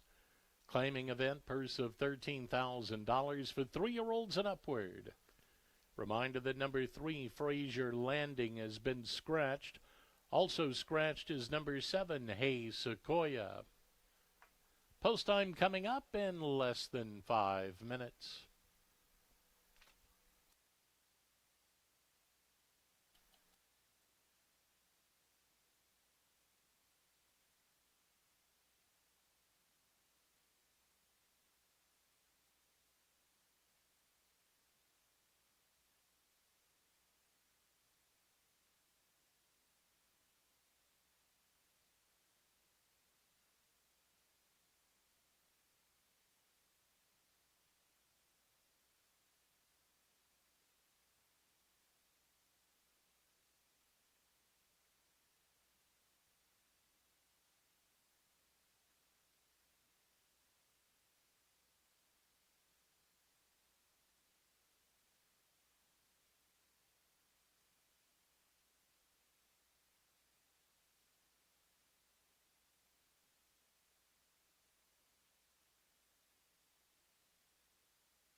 It's race 9 time at Emerald Downs.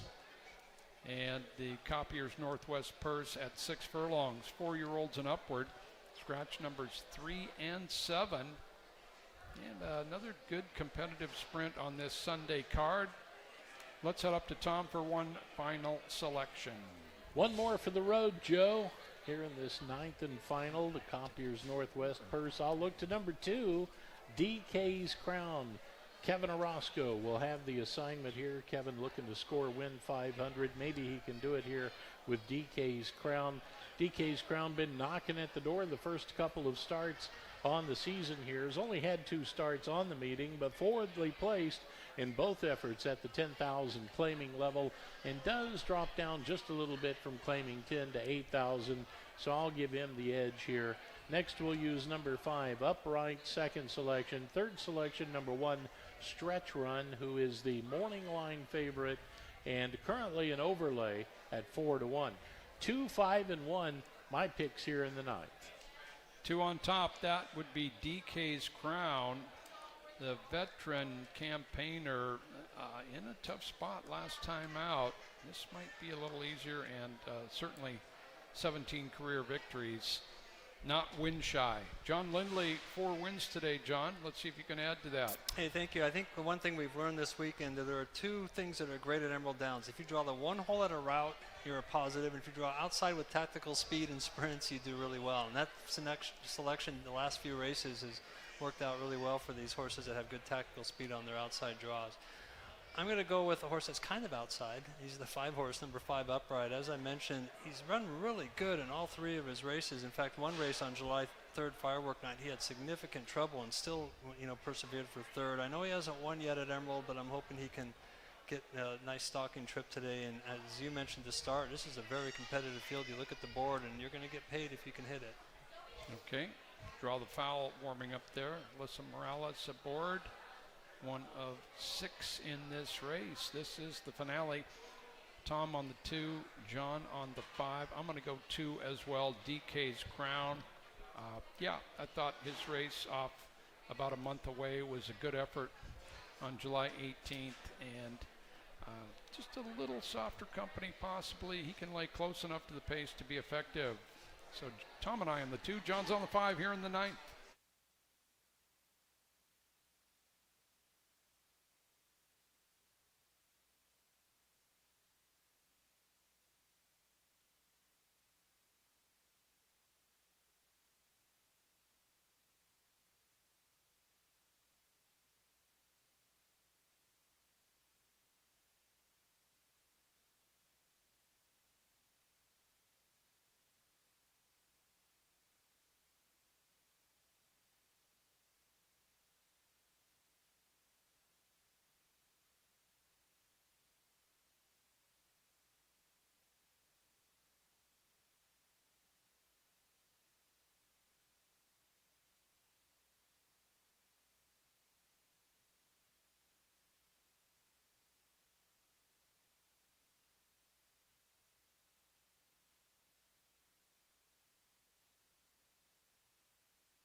And the horses have reached the starting gate.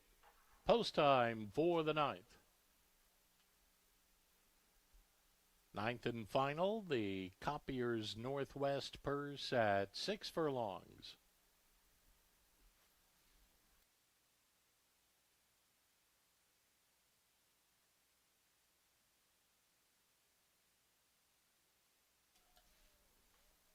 Stretch Run, first one to go up. Now comes DK's Crown.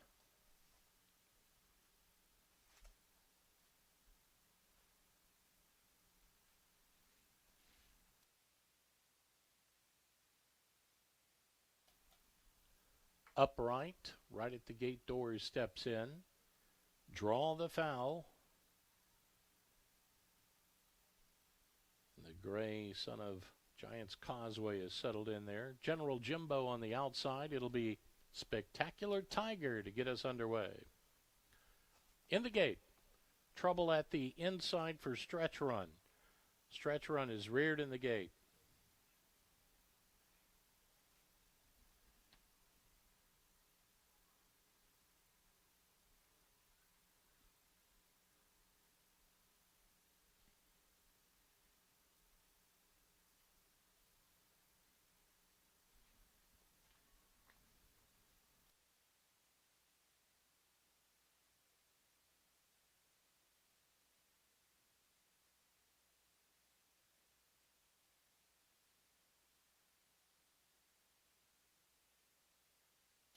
And the runners backed out of the gate here. Slight delay before the running of the ninth.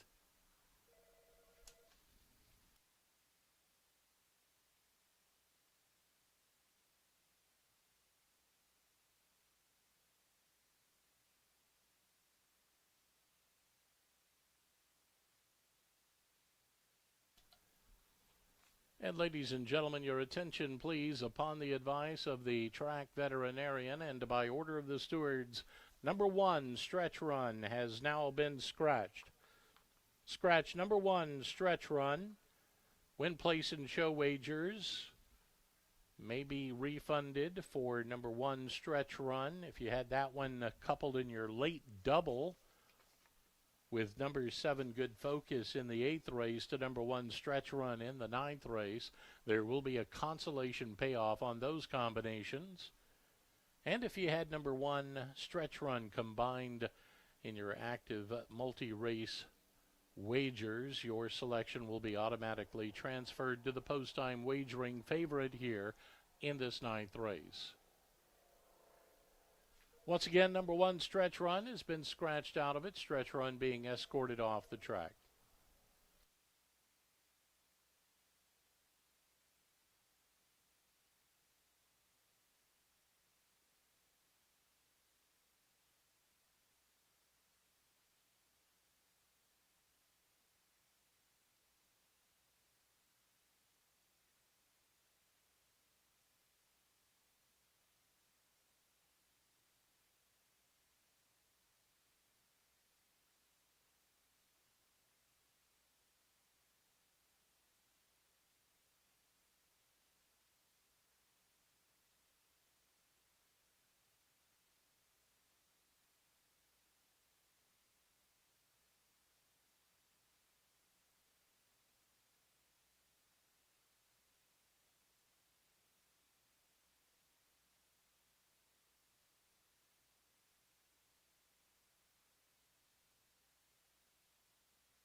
And the horse is loading into the gate now as Stretch Run is safely off the track. We have Draw the Foul up to the line. Here comes General Jimbo. Spectacular Tiger up to join them. Upright stands well. DK's Crown has the inside, and here we go. And runners away. Good start for Upright from between horses. Draw the Foul was quick into stride. Here comes DK's Crown moving through along the inside. Spectacular Tigers right there. General Jimbo now at the tail as they hustle up the back stretch. Upright, a nose in front. DK's Crown there with Spectacular Tiger. Racing third. A tightly knit third. A length and a half to Draw the Foul. Still two to General Jimbo. And they take it into the far turn. And it's Upright on the lead by a length. DK's Crown back at the inside second. Up on the outside, the gray. Draw the Foul continues to advance as they run to the top of the stretch. Upright takes them off the turn, clear 2.5 or 3 now as they straighten away for the final furlong. It's Upright leading the charge. Draw the Foul on the outside. DK's Crown back third at the rail, but it's all Upright. Upright is running clear and wins it by 5 at the line. DK's Crown second. On the outside, Draw the Foul, Spectacular Tiger, and General Jimbo. Running time of the race, 1 minute 10 and 21 100ths.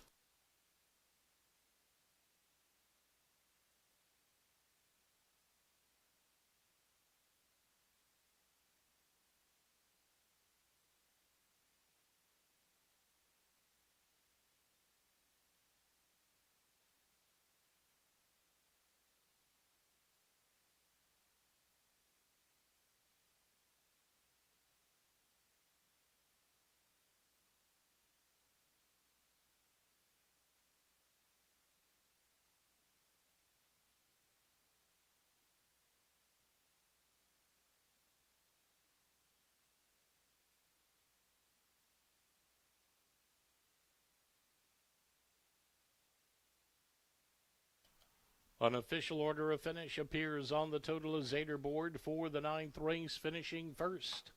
It's number 5, Upright. Second was number 2, DK's Crown.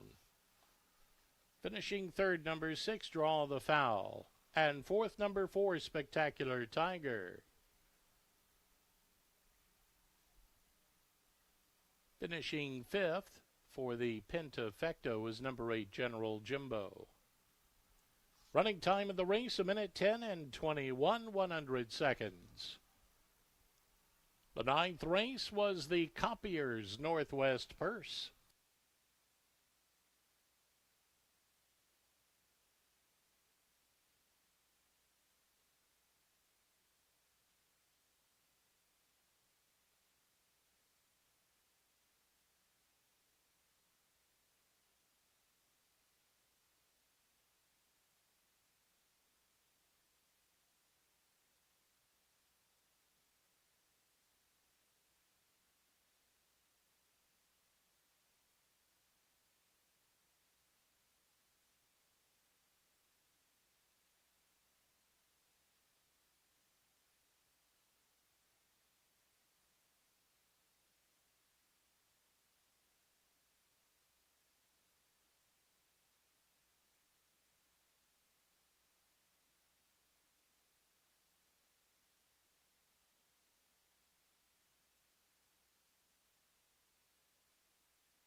Results official for the 9th and final.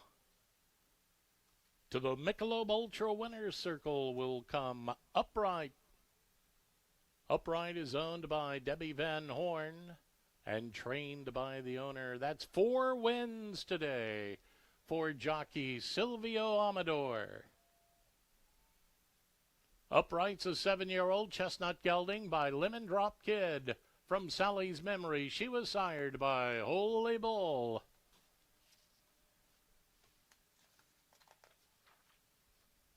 Upright was bred in Kentucky by the H&D Ranch.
Here's a look at the prices for the ninth and final winner, number 5, Upright.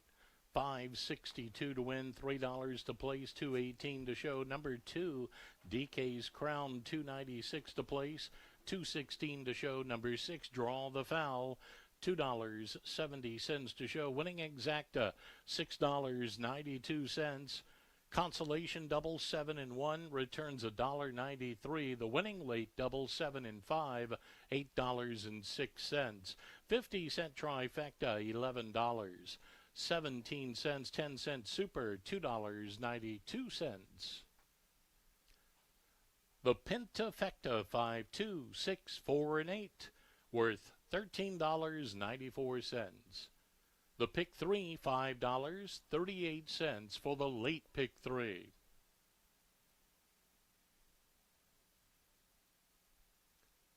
The late pick 4 returns $22.24. The pick 5, $107.99. 10-cent jackpot pick 6, $16.59. The carryover pool for Saturday stands at $1,574.10, as there were no unique winning combinations in the jackpot pick 6. That'll do it for the live race action here at Emerald Downs. Thanks for joining us, and don't forget, racing will resume on Saturday. Make plans to join us Saturday and Sunday. It's our final family fun weekend of the summer. August 8th and 9th, Saturday and Sunday coming up. We'll have free pony rides, face painting, bounce houses, and sidewalk chalk. Plus on Sunday, August the 9th, we'll have a kids race on the track. Don't miss it. Post time both days, 1:50. From all of us here at Emerald Downs, I'm your track announcer, Tom Harris, wishing you all a pleasant good night.